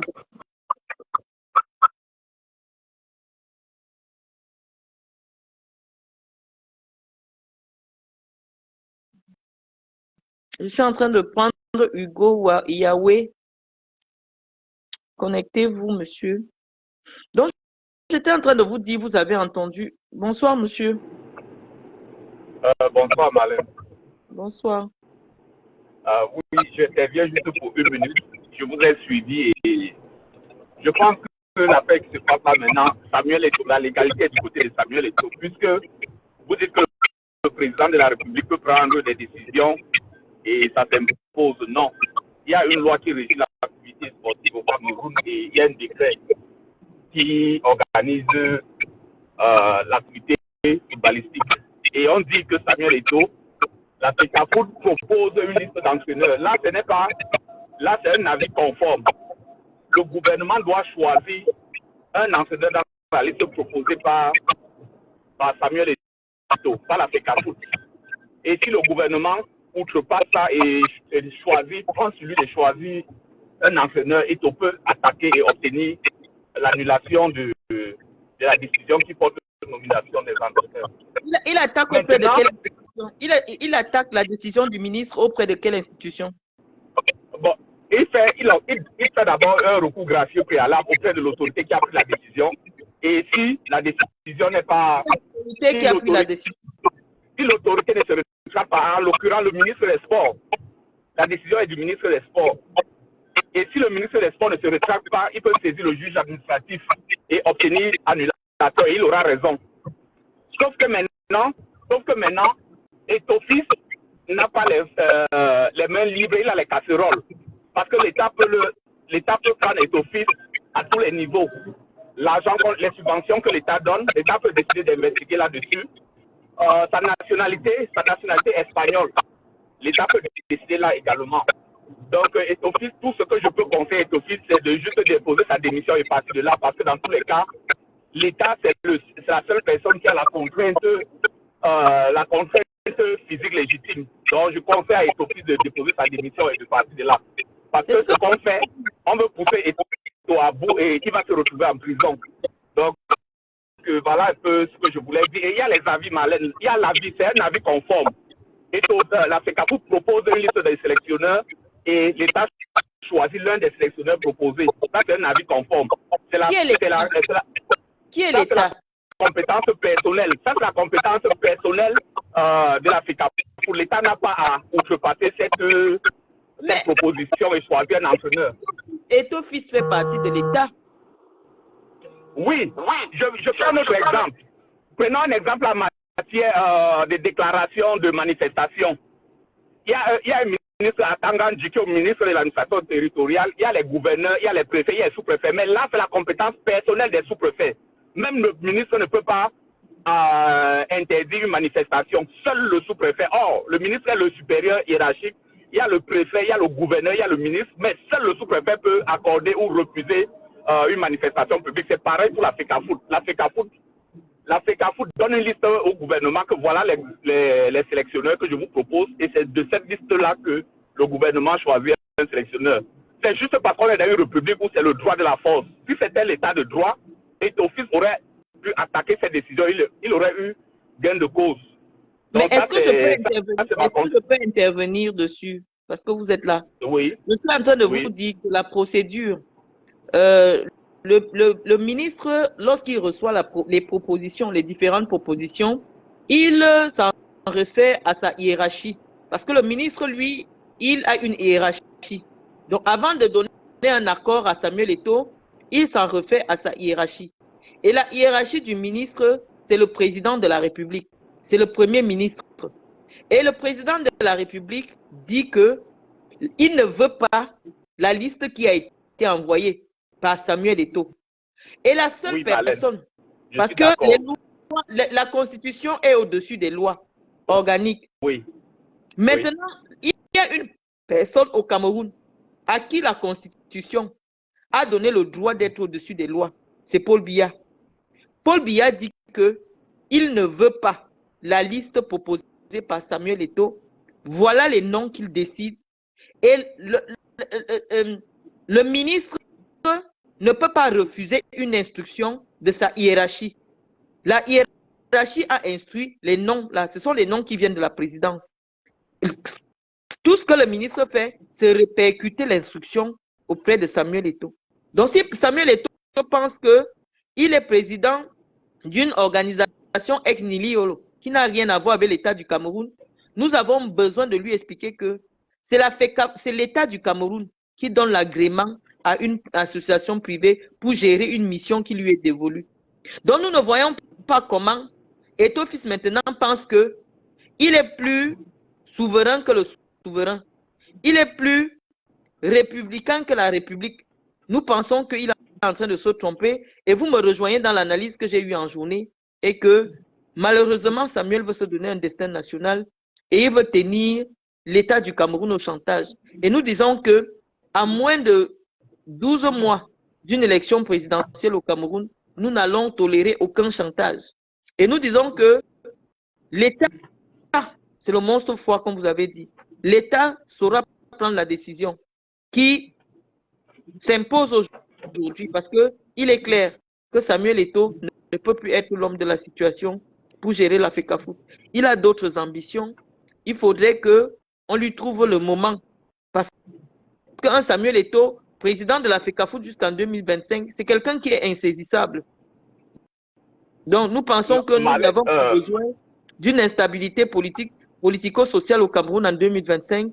Je pense qu'il est temps que soit il fasse preuve de patriotisme, qu'il démissionne, ou alors que l'État du Cameroun applique des dispositions qui lui sont dévolues par la Constitution. Oui, Marlène, je vous suis depuis un certain temps. Là, je ne suis pas d'accord avec vous parce que là, vous balayez. On n'est pas d'accord. Il y a des gens qui je m'explique. Vous balayez du revers de la main de tout ce que vous avez déjà dit. Le président, le président est un super homme, mais son action est régie par la loi. Il y a 3 pouvoirs. Le pouvoir, les lois sont prises par... La loi est prise par... La loi est prise par le Parlement. Non. Ça, c'est notre pouvoir. Le Parlement... Non, vous ne connaissez pas le droit. Laissez tomber. On ne va pas s'entendre dessus. Si vous commencez, attendez, écoutez-moi. Si vous commencez déjà à vous exprimer comme ça veut dire que vous ne connaissez pas le droit. La seule chose... Vous ne me laissez pas dérouler. Je n'ai pas besoin de vous écouter parce que vous dites n'importe quoi. Je vous dis que le président est au-dessus des lois. Le président de la République est au-dessus des lois. La seule chose qui est au-dessus de Paul Biya, c'est la Constitution. Donc, je vous dis que Paul Biya est au-dessus d'un pouvoir discrétionnaire. Oui. Et qu'il le met au-dessus des lois. Vous pensez que Paul Biya Biya au-dessus de la loi parce que nous sommes nés sous Paul Biya et grandis sous Paul Biya. À l'époque, Non, c'est la il y a eu jurisprudence de la Cour Constitution suprême. que je dis, laissons ce débat. Vous n'êtes pas dans le public. Permettez que je vous donne encore, un autre exemple. Lors de la désignation, je vous donne un autre exemple. Il y avait une loi qui portait désignation des chefs traditionnels au Cameroun à une époque. Et il y a eu beaucoup de conflits de désignation des chefs dans beaucoup de chefferies. Le président Aïdjo, à l'époque, la loi lui était attachée au pied. Qu'est-ce qu'il a fait? Il a convoqué le Parlement à session extraordinaire. Il a fait le Parlement prendre une loi avec un seul article pour faire changer cette loi qui le liait. Et la loi qui a été prise que la désignation des chefs traditionnels, c'est un acte de gouvernement. Donc, il n'y a pas de recours possible. Parce que la loi, il ne pouvait pas. Non, mon ami, pardon. Libérez un peu la ligne. Libérez la ligne. Vous avez été capable d'envoyer Maurice Kamto, un professeur de droit, en prison. Donc, vos affaires, vraiment, gardez-les pour vous. Nous sommes là pour éduquer. Nous ne sommes pas là pour faire une fronde contre l'État du Cameroun. Non, et je vous dis que si vous dites que les actions du président sont régies par la loi, vous vous trompez. Je vous dis que c'est la constitution du Cameroun. Non, je vous dis que c'est la constitution. Si la loi si les activités du président ne sont pas régies par la loi, ça veut dire que le président est un monarque. C'est ce que ça veut dire en République, ça veut dire que le président est un monarque. N'allons pas sur ce débat. Je ne veux pas avoir ce type de débat avec vous. Je vous ai dit, pour parler du droit, il faut avoir étudié le droit. Et quand je vous écoute, vous n'avez pas étudié le droit. Donc, c'est un débat à bâton rompu. Donc, ça ne sert à rien. Laissons tomber. Vous comprenez? Okay. Ce n'est pas la loi. Oui, c'est bon. Ce que je voulais donc dire en définitive, c'est que la situation actuelle, si on était dans un état de droit, Eto peut obtenir l'annulation de cette décision qui porte nomination. Nous sommes dans un état de droit. Je vous dis que vous avez poussé tout un professeur de droit en prison. Donc, on connaît vos positions. Et ce n'est pas salutaire pour Samuel Eto'o aujourd'hui de se mettre en face de l'État. Ce n'est de se mettre en face des ministres, de se mettre en face du président de la République. Ce n'est pas, c'est contre-productif. Je n'ai pas demandé à Samuel Eto'o de faire le bras de fer. J'ai dit que Samuel Eto'o, même pour faire un bras de fer dans une république, pour être sûr qu'on n'a pas de casserole. Or, Samuel Eto'o a beaucoup de casseroles. S'il veut faire le bras de fer, les gars vont ouvrir les dossiers, ils vont le foutre en prison. C'est pourquoi j'ai dit au départ que ce qui lui reste à faire, il comprend que le ministre lui met les bâtons dans les roues. Ce qu'il fait, il dépose sa démission. Il ne cherche pas à jouer, il ne cherche pas à bomber le torse. Non, il démissionne et c'est tout. C'est ce que nous avons. Ça, c'était ma contribution. Merci beaucoup. Merci. Merci. À bientôt. Merci.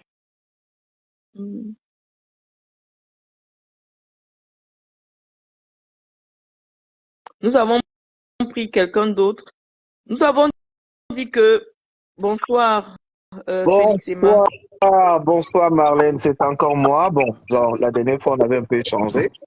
Alors, je te remercie beaucoup de cette audience que tu as ce soir pour éclairer certains éléments au peuple camerounais. J'ai pris ton live en cours, mais je voulais revenir sur un article que tu n'as peut-être pas précisé. J'en ai parlé dans mon live tout à l'heure. L'article 9 des textes de 2014 dont tu as parlé quand je prenais le live. L'article 9 dit clairement que le recrutement, si tu me permets, je l'ai sous les yeux. Le recrutement et salaire des membres, alinéa 1. Je pense que je vais, alinéa 1, je ne sais pas si ça passe bien.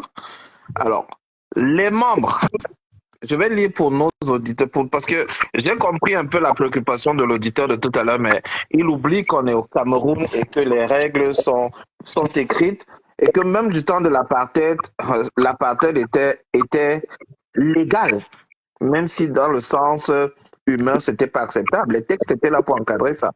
Et au Cameroun, il y a tellement de textes que l'article 9 alinéa 1 dit « Les membres des structures d'encadrement des sélections nationales de football sont recrutés soit, parce qu'il y a deux aspects, soit sur la base d'un contrat signé avec le président de la Fédération camerounaise de football, après avis obligatoire du ministre chargé des sports, soit sur la base d'une mise à disposition par l'État. Et c'est pourquoi je voulais dire à nos compatriotes, on comprend que dans les textes, en fait, ça aurait été bien que la fédération ait son avis là-dessus, mais dans le cas particulier du Cameroun, avec ce qu'on a vu ces 2 dernières années, il n'est donc pas surprenant que dès lors que le président de la République en a parlé dans son discours du 10 février, et qu'une commission mixte de plusieurs ministériels, c'est pluriministériel, je ne sais plus, auprès de la primature, a commencé à travailler sur le football et prendre un ensemble de décisions. Il est donc, à mon avis, tout à fait logique que le ministre ait produit ce document, ce communiqué, après l'avis favorable du secrétaire général de la présidence de la République, sous haute instruction de chef de l'État. Donc je pense qu'au niveau du débat, le débat n'est pas ici de savoir s'il a raison ou tort. Sur le plan du droit, il a totalement il est couvert par plusieurs articles de loi, sans compter les hautes directives dont il parle, que lui ont donné le président de la République dans cette démarche-là.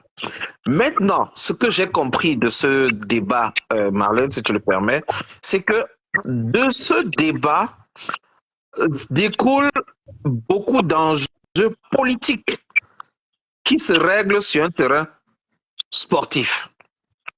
Les déplacements de Samuel Eto'o, son aura, sa notoriété et tout ce qui va avec semblent déranger en haut lieu, à mon avis, c'est ce que j'ai pu comprendre. Et sans compter les antécédents que Samuel a eus.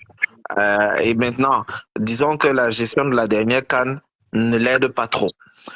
À mon avis, et ce n'est que mon avis, et c'est l'avis de certains, mieux Samuel quitte de cette affaire avec grandeur.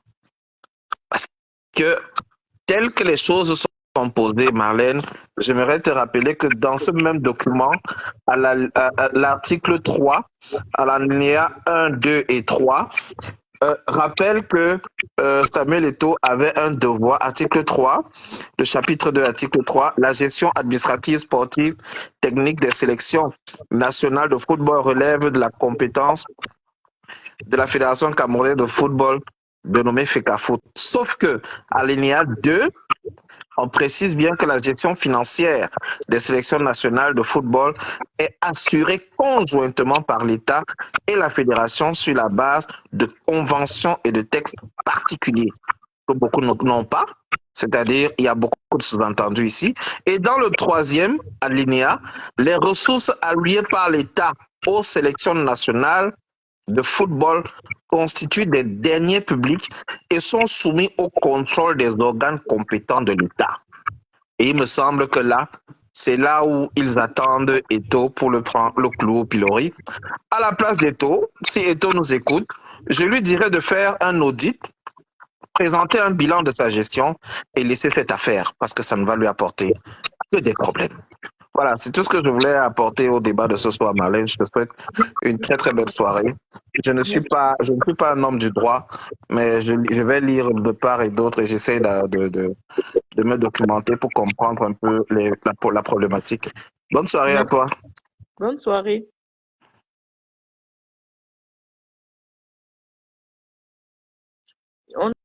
Nous sommes en train d'ajouter Cécile Bessa. J'espère qu'elle a pu se connecter. Voilà, vous avez suivi nos nombreux intervenants nous rejoignent dans la position que nous avons eue en matinée, à savoir demander à Samuel Eto'o de démissionner simplement parce que sa présence à la FECAFOOT n'est plus opportune. Donc, vous êtes nombreux à nous rejoindre dans cette analyse-là. Nous allons ajouter quelqu'un. Oui, Bonsoir, ma chérie. Marlène. Oui, bonsoir. Bonsoir, Marlène. Bonsoir. Ok. Vraiment, on est très content de ce que tu fais. Hein. Ça nous prouve qu'au Cameroun, il y a quand même encore des gens qui ont de la matière grise, qui comprennent les enjeux, les gens qui doutent de ton intelligence et de ton parcours académique. Non, on en a rien à foutre. Parce qu'en vous entendant parler, on peut imaginer que vous avez fait des grandes études. Vraiment, nous allons tous réitérer ce que tu as dit à Etofis. Etofis, c'est quelqu'un qui nous est très cher, c'est quelqu'un que moi j'estime beaucoup. Mais concernant cette histoire de FECAFOOT, Je pense que Eto'o est en train d'aller droit au mur. Le rouleau compresseur de l'État du Cameroun a déjà été mis en marche. Vraiment, Marlène, si tu connais des gens qui connaissent Eto'o, même ses enfants dont tu parlais, si ses enfants peuvent lui parler, il faut que Eto'o abandonne cette histoire. Qu'il aille poser sa candidature pour la présidence de la République. Nous allons le voter. Nous avons besoin de lui maintenant de ce côté-là. Si Eto'o peut être candidat à la présidence, et d'ailleurs, de ce côté-là, c'est les Camerounais qui votent, contrairement à la FECAFOOT, nous allons le voter parce que nous avons besoin d'un jeune pour faire un vote sanction au président Paul Biya, à qui nous demandons d'aller se reposer. Le patriarche, il a beaucoup travaillé, il a beaucoup donné pour le Cameroun. Il est temps qu'il aille se reposer. Et si nous avons un jeune comme Eto'o, peu importe ce qu'on dit de lui, il faut qu'un jeune prenne d'abord les choses. Quant à ce qu'on regarde après, est-ce qu'il est à la hauteur, est-ce qu'il n'est pas à la hauteur, ce que nous voulons actuellement là, c'est un vote sanction pour qu'un jeune prenne le pouvoir. Vraiment, si tu connais les enfants d'Eto'o, je pense quand même que même s'ils n'écoutent pas les gens comme on dit, que ces enfants, quand on écouter ses enfants, Eto'o qui s'écoute ce que nous disons ici, donc Eto'o vous écoute, exprimez-vous comme si vous l'avez en face de vous parce qu'il va vous écouter. Voilà, c'est quelqu'un que nous estimons beaucoup, il nous est cher. Vraiment, Eto'o, s'il peut démissionner, tout à l'heure, là, vous avez cité toutes les personnes qui sont allées en prison, qui étaient aussi puissantes. Je ne doute pas de la puissance d'Eto'o, de ses nombres et tout, mais je dis, l'État est un monstre froid. Quand ce rouleau-là commence à te combattre, tu ne peux pas t'en sortir. Le président Paul Biya est celui qui fait et défait les lois. La seule loi qui est au-dessus du président, c'est la Constitution. Quand les gens nous disent que Paul Biya a écrit un décret qui donne ceci à l'Afrique, c'est toujours ce même Paul Biya qui peut défaire le même décret. C'est lui qui a écrit qui a sorti cette liste. C'est un expert en droit. Il sait ce qu'il fait. Il est intelligent. Le professeur Oumouel est comme. On ne va pas nous dire que le professeur ne sait pas ce qu'il fait. Il connaît ce décret et il sait ce que le décret parle. Donc, c'est tout simplement pour faire comprendre à Eto'o que laisse cette histoire et nous allons nous-mêmes nous occuper de notre football. Et nous supplions Eto'o, nous lui demandons vraiment qu'il démissionne. Nous avons besoin de lui ailleurs, surtout à la présidence de la République. Voilà, vous m'avez rejoint dans ce que j'ai dit en journée. Merci beaucoup. Merci. Voilà. Bonsoir. Bonsoir. Moi, Marlène, si je l'ai appelé, c'est juste parce que vous aviez essayé de recadrer un monsieur là. Ça m'a fait. Je me suis rappelé de mon cours d'éducation civique qu'on faisait en classe de 3e. Où vous aviez dit le président est au-dessus de la loi, mais il n'est pas au-dessus de la Constitution. Et le monsieur cherchait à discuter. Mais quand ce genre de personne arrive dans un direct et qui veut parler du droit, alors qu'il ne connaît pas le droit, il serait préférable de le faire descendre sans hésiter parce qu'il est là juste pour nous embrouiller. Et je vous suis franchement, Marlène, créer une école de droit. Mon rêve, c'est d'avoir des enfants qui vont vraiment savoir ce qu'on appelle le droit. Je vous suis minutieusement. Une fois que vous aussi fait un direct, je ne veux pas parler de tout parce que franchement, je ne sais pas ce qu'il est parti dans l'Afrique pour faire. Il pourrait se concentrer, faire autre chose que dans l'Afrique. Lui-même, il s'est mis le doigt dans l'œil. Il ne peut rien changer là-bas. Il faut qu'il quitte l'histoire africaine. S'il veut faire autre chose que l'Afrique, il faut qu'il réfléchisse lui-même. Donc, je voulais juste dire ce que vous parlez concernant le droit. Je suis tellement intéressé. Ce que vous dites, c'est vrai. Et je vérifie ça chaque fois et ça correspond. Une fois, vous avez parlé des achats des biens immobiliers, vous avez dit vous pouviez attribuer ça à votre fils ou à votre fille et par la suite, l'enfant va continuer à payer ça. Et j'ai vérifié, ça a marché, Marlène. Merci infiniment pour tout ce que vous faites pour la jeunesse camerounaise. Merci, merci. Donc, vous venez suivre mes conseils pour aller appliquer en solo. Non, j'applique. Même parfois, je dis comment est-ce qu'on peut faire pour revenir. J'ai appliqué ça, ça a marché à 100%. Donc, ce que les gens racontent, je suis aussi que pas en mais je dis ce que vous dites, c'est vrai. Je me demande qu'est-ce qui vous a poussé auparavant de vous aligner là où vous connaissez là. Pourquoi est-ce que tu ne pouvais pas être sur ta ligne seule? Parce que tu nous donnes des conseils tous les jours. Et on se dit, mais elle était où depuis? Non, mais chaque chose a un temps. Chaque chose a un temps. Il faut une certaine maturité, une certaine crédibilité, parce que ça se construit, la crédibilité. Donc, on vient de prendre Maître Timban Boumou, qui est candidat à l'élection présidentielle au Cameroun, et qui est avocat au barreau de Paris. Bonsoir, Maître. Oui, bonsoir. Bonsoir Marlène, bonsoir à tout le monde. Bon, alors, moi, je suis le direct, mais j'ai été particulièrement interpellé sur les questions juridiques. Parce qu'il y a un monsieur qui a dit que le ministre Moïse Kombi a violé les textes ou bien que tu as raison sur le plan juridique. C'est pas vrai. J'ai parcouru les textes. Oui, j'ai parcouru les textes. Il y a un décret. Effectivement, il y a un décret qui a été pris en 2014 pour organiser la gestion de l'équipe nationale. Mais ce décret-là est un décret vide. Parce que le décret dit la gestion administrative de l'équipe nationale appartient à la FECAFOOT. Bon, le mot, qu'est-ce qui est dans le mot gestion administrative? Il n'y a rien.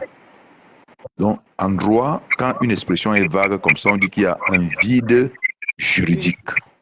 Voilà, donc, et maintenant, dans ce même décret-là, sur les dispositions financières, on dit que des conventions et textes particuliers seront signés pour organiser cela dans le décret. Et qu'est-ce qui s'est passé? Ces conventions-là ont été signées en 2014 et aménagées en 2015. Et que disent ces conventions? Ces conventions disent que l'État, comme ça a une incidence financière, soit la FECAFOOT propose des entraîneurs et le ministre donne un avis obligatoire sur le choix des entraîneurs. Ou alors, l'État met à la disposition de la FECAFOOT un entraîneur. En réalité, l'État, comme c'est l'État qui va supporter les charges financières de cet entraîneur, l'État a réussi l'astuce pour gérer maintenant, pour avoir la possibilité de contrôler la désignation des entraîneurs. Voilà. Et si vous prenez toutes les décisions de désignation des entraîneurs des équipes U20, U23 de la FECAFOOT actuelle, vous allez voir qu'on vise toujours les conventions de 2014 et 2015. J'ai ça devant moi, je ne peux pas les lire parce que bon, c'est un peu long. Donc, ces conventions sont ces conventions-là qui donnent le pouvoir au ministre de l'éducation physique, qui est dans l'État, de mettre à la disposition de la FECAFOOT un entraîneur. C'est ça. Parce que les gens lisent le décret. Le décret est vague. Le décret prévoit dans une de ses dispositions, je crois que c'est l'article 3 ou 4, que des conventions particulières seront signées. Et ces conventions-là ont été signées en 2014 et 2015. Et c'est celles-là qui donnent le pouvoir à l'État de mettre à la disposition de la FECAFOOT des entraîneurs. Ou alors, l'État peut permettre à la FECAFOOT de proposer des entraîneurs et donne son avis obligatoire. Donc, il faut que les uns et les autres comprennent ça. Donc, ceux qui disent que le ministre a violé le texte, non, c'est pas vrai. Et la FECAFOOT le sait. La FECAFOOT le sait, puisque même dans les textes de désignation des entraîneurs, on vise ces conventions-là. C'est cette petite subtilité-là que beaucoup de personnes, je ne sais pas pourquoi des gens n'arrivent pas à expliquer des choses.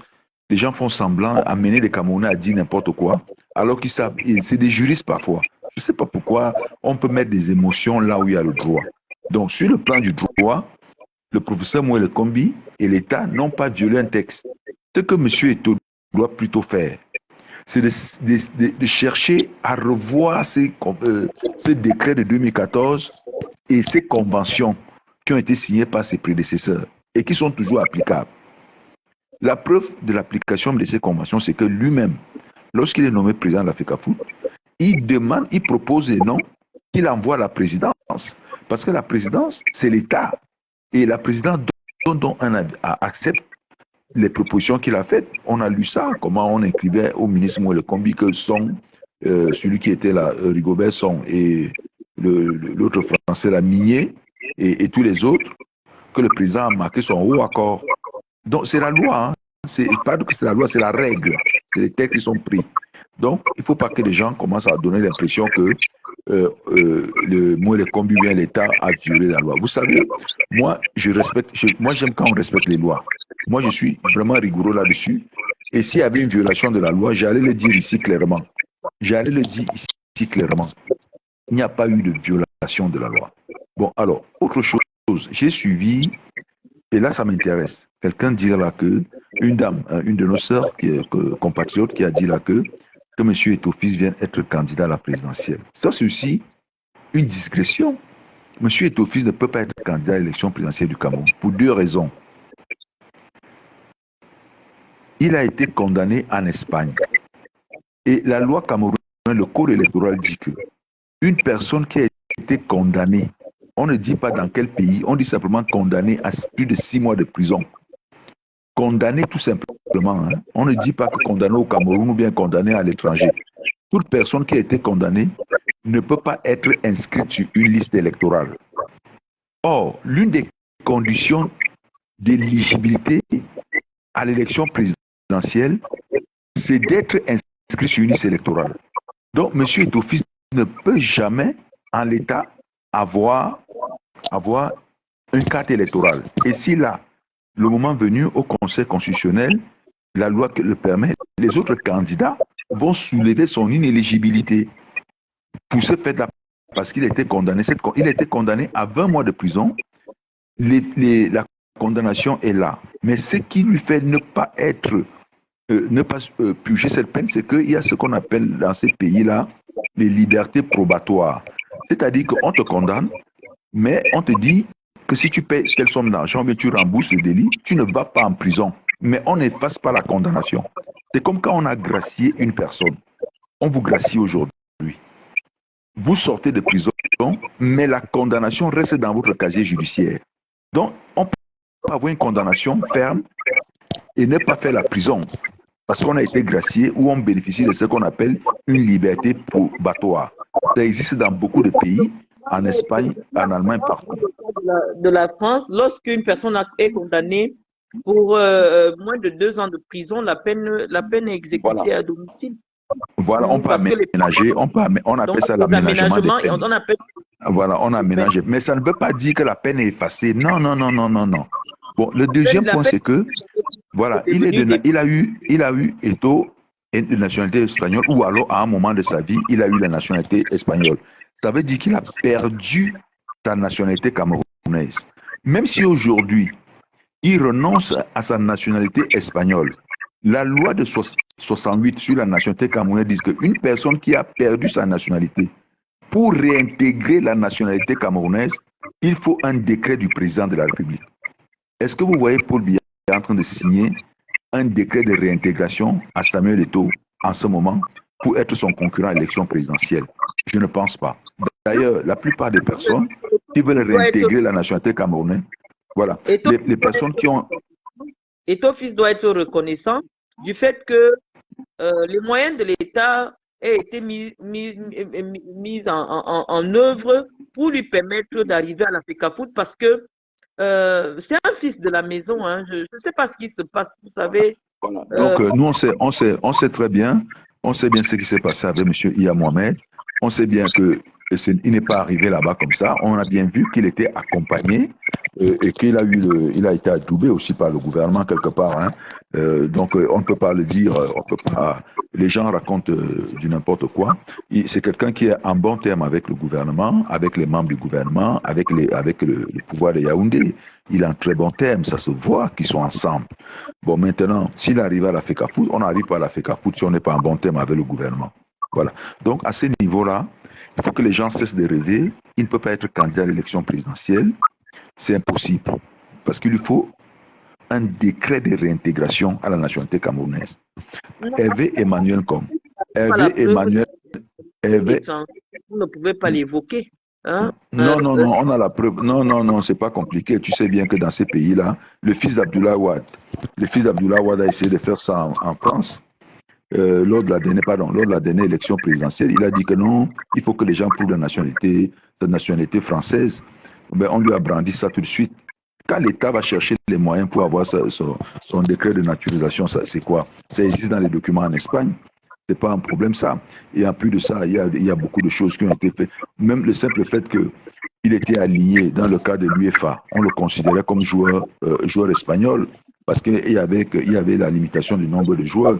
Donc, il a bénéficié de ça parce qu'il y a des preuves. Non, c'est pour les preuves, elles seront établies. Elles peuvent être établies et il le sait.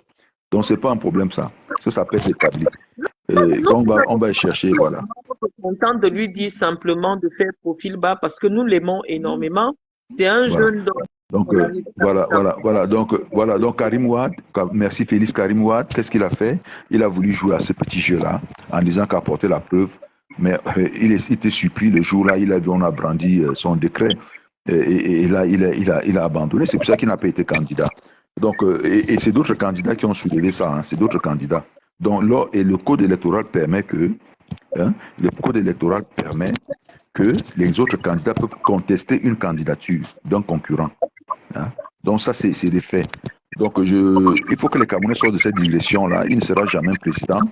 Il ne peut pas être président. Ce qu'il a à faire, il a d'autres choses à faire. Il a une bonne aura. C'est de faire vraiment d'autres choses plus importantes. Je l'ai proposé ce matin.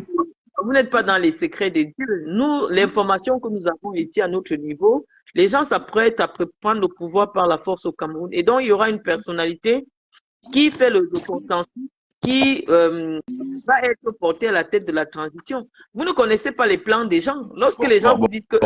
autre chose, Marlène, le Cameroun, il n'y a jamais eu ce style de prise de pouvoir. Il faut regarder chaque pays. Non, il faut regarder l'évolution de chaque pays. Amadou Ahidjo, comment il a pris le pouvoir? Comment André Marimbida, comment Paul Biya a pris le pouvoir? Ce sera la même chose. Ne vous attendez pas à une manifestation. Les gens se posent souvent la question, mais pourquoi les Camerounais sont comme ça? Ils se laissent faire, ils ne manifestent pas. Non. Vous savez, un pays a des bases spirituelles. Tout pays a des bases. C'est comme des familles. Malin, ta famille, il y a des choses, des pratiques dans ta famille, que je connais d'ailleurs, qui est la mienne aussi quelque part. Il y a des pratiques là-bas, ou alors des comportements là-bas, qui vont rester dans cette famille-là, même s'il y a après des générations. C'est comme ça aussi un État. Le Cameroun que vous voyez ici, il n'y aura pas ce qui se passe au Sénégal, en Centrafrique et tout le reste. Le Cameroun, il y aura une élection présidentielle en 2025 et il y aura un nouveau président au Cameroun dans la paix et dans le calme. Ça, je vous garantis. Et il y a des gens qui disent que les gens vont marcher au Cameroun, les gens vont marcher au Cameroun avec... les gens vont marcher au Cameroun, les gens vont faire ceci, vont faire cela. C'est faux. Il n'y aura rien. Il y a quelqu'un qui me dit qu'au Gabon, on ne s'attendait pas à ça. Non, au Gabon, vous ne savez pas ce qui s'est passé au Gabon. Hein? Est-ce que vous savez qu'au Gabon, il y a eu un coup d'État là-bas? Vous ne savez pas ça? Vous ne savez pas qu'au temps de Bongo, Omar Bongo était quoi? C'était un sergent de l'armée française. Léon Ba, comment ça s'est passé? Vous savez comment ça s'est passé là-bas? Vous croyez que c'est nouveau ce qui s'est passé au Gabon là? C'était un coup d'État du même style, un coup d'État doux. On a fait prêter serment à Bongo en France, à l'ambassade du Gabon en France. Et il est venu, Léon Ba étant couché à l'hôpital en France. C'était un coup d'État. Maître, la connexion nous fait un peu défaut. Donc moi, ok. Ça très mal. Okay. Donc, on va essayer de trouver quelqu'un d'autre qui va intervenir. Merci. Essaye de descendre un peu. La connexion, ça grisaille un peu. Oui, en fait, je ne sais même pas comment je fais la plus sortie. Attends. Voilà. Donc, voilà, nous remercions Maître Christian Bongo-Timba, candidat à l'élection présidentielle. Nous disons que nous ne voulons pas rentrer dans le constat quand il s'agit déjà d'évoquer les ambitions des uns et des autres.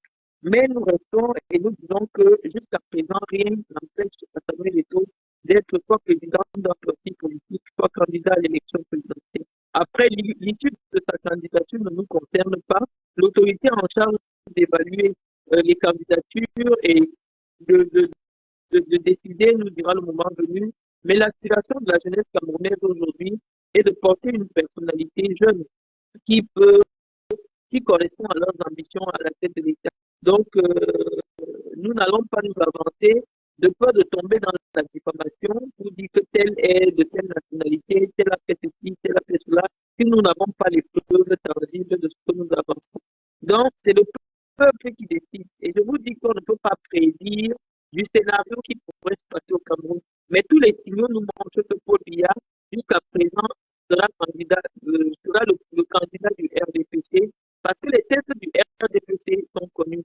Le RDPC a un candidat naturel à l'élection présidentielle, le président du parti. Et donc, tant que le RDPC n'a pas organisé un congrès pour désigner un autre président, nous savons que c'est le président Paul Biya qui est candidat pour le compte du RDPC. Et nous pensons que le scénario qui est en train de s'imaginer à Yaoundé est que le président décède. Vous avez lu un membre du gouvernement. Je pense que sa parole est suffisamment plus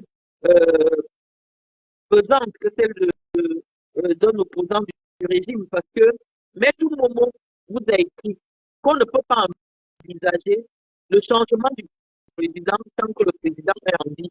Donc pour lui, il est déjà admis par tous les partenaires politiques de Paul Biya que tant que Paul Biya est en vie, il vous a écrit ça dans un livre. Je vous invite à aller lire sa page portable de vote. Il est clair dans sa position. Et je pense que la position qu'ils ont reçue du secrétaire général du RDPC lors des obsèques à Pakistan, à l'Ouest, que le président sera candidat.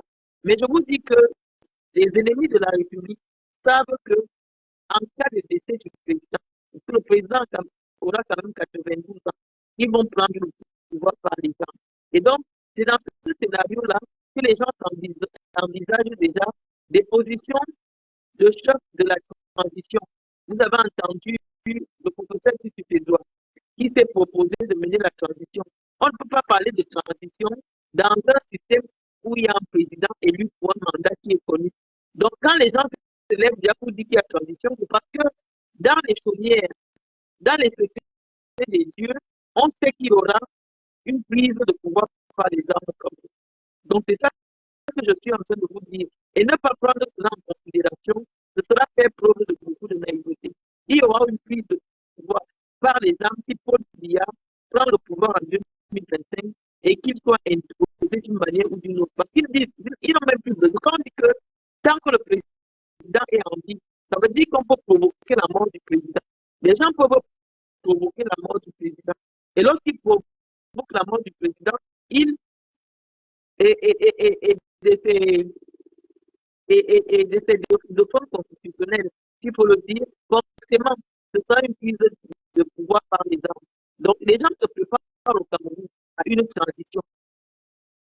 Et je vais vous dire que des gens pensent qu'il faut une personnalité qui fasse l'unanimité, d'où la nécessité aujourd'hui de Samuel Eto'o de se présenter comme un homme providentiel qui est aimé dans tout le Cameroun. Parce que sinon, il n'y a aucun intérêt. Les gens qui votent à la FECAFOOT, il y a 120 personnes qui sont identifiées, on les connaît. Donc la campagne populaire de Samuel Eto'o n'a de sens que pour quelqu'un qui s'attend à convaincre les Camerounais qu'il est l'homme providentiel. Pourquoi un objectif nous ne connaissons pas? Mais je vous dis déjà que lorsque une jeune prend le pouvoir, vos affaires de que le président doit donner le décret à tel, parce que ça n'existe plus. On décide simplement que c'est cet homme qui peut conduire la transition pendant 4 ans pour que le pays soit apaisé. Et les gens se préparent, malheureusement. Mais nous disons que nous, les citoyens, les patriotes camerounais, nous allons être vigilants. Nous allons contrôler ce qui va se passer à la présidence de la République. Donc, les amis, nous pensons que nous avons été suffisamment polis. Vous avez vu des juristes reconnus dont la notoriété est établie, notamment l'avocat Maître Boumou. Il est venu ici, il est avocat à Barreau de Paris. Il est venu nous dire que je ne me trompe pas. Ce que je dis, c'est la vérité sur le plan du droit. Je suis peut-être une femme. J'ai peut-être suivi un parcours différent de ce qui devrait être le mien, pour savoir exercer faire une carrière judiciaire. Mais quand je parle de droit, tous les juristes sont d'accord avec nous. Donc, les amis, Nous sommes là pour éduquer le peuple camerounais. Nous ne sommes pas là pour nous servir de la petite notoriété que nous avons sur les réseaux sociaux pour dresser les Camerounais les uns contre les autres. J'aimerais dire à nos compatriotes qui viennent ici me tenter, m'insulter, me traiter de tout, que notre seule ambition est d'élever le maximum de Camerounais à un certain niveau, de comprendre les enjeux, de comprendre même les lois de leur pays. La compréhension des lois nécessite, je vous dis, le droit, c'est une science qui nécessite un certain apprentissage. Donc, si j'étais une usurpatrice, tous les juristes, je vous dis que j'ai au moins 100 docteurs en droit sur ma page. J'ai des avocats, barons de Paris, barons de Belgique, partout, qui sont sur ma page. Donc, si je vous disais n'importe quoi, ils devaient monter et vous dire que non, Marlène, c'est quelque chose que vous dites. Quand je dis quelque chose, personne, c'est difficile de me concrétiser parce que je parle de ce que je fais et je parle de ce qui est vrai. Ça peut souvent paraître bizarre quand les acteurs même du droit ne se sont pas encore prononcés. Mais lorsque je vous dis quelque chose, parce que je connais la loi, je connais le droit et je connais comment la politique fonctionne dans mon pays. Donc, nous sommes en train de dire que étant fils ne peut rien faire. Tout ce qu'il essaie de faire maintenant, ce n'est que le désordre. Et en tant qu'ami de Samuel Eto'o, en tant que personne qui soutient Samuel Eto'o, nous disons à Samuel Eto'o de se préparer à passer la main. Il n'est pas plus important que le Cameroun. Et c'est la même chose que nous avons dit à Paul Biya. Les hommes ne sont pas plus importants que les institutions. S'il pense que son ego est Paul Biya a blessé son ego, qu'il se retire simplement. Le pays vit dans une certaine fragilité institutionnelle qui ne nécessite pas que, à l'heure actuelle, que le président de la République a 91 ans, il y ait une autre forme dans l'application. Vraiment, ayez pitié du père. Celui qui n'est pas d'accord avec ce qui se fait aujourd'hui à la présidence de la République décale comme nous on a décalé et se mettre soit dans l'opposition, soit pour se préparer à remplacer un destin national. Donc, les amis ont dit que le direct bug, je vais raccrocher et puis on fera notre direct un autre jour. Donc, sur ce, les amis, je vous dis au revoir et puis à très bientôt. Bye bye.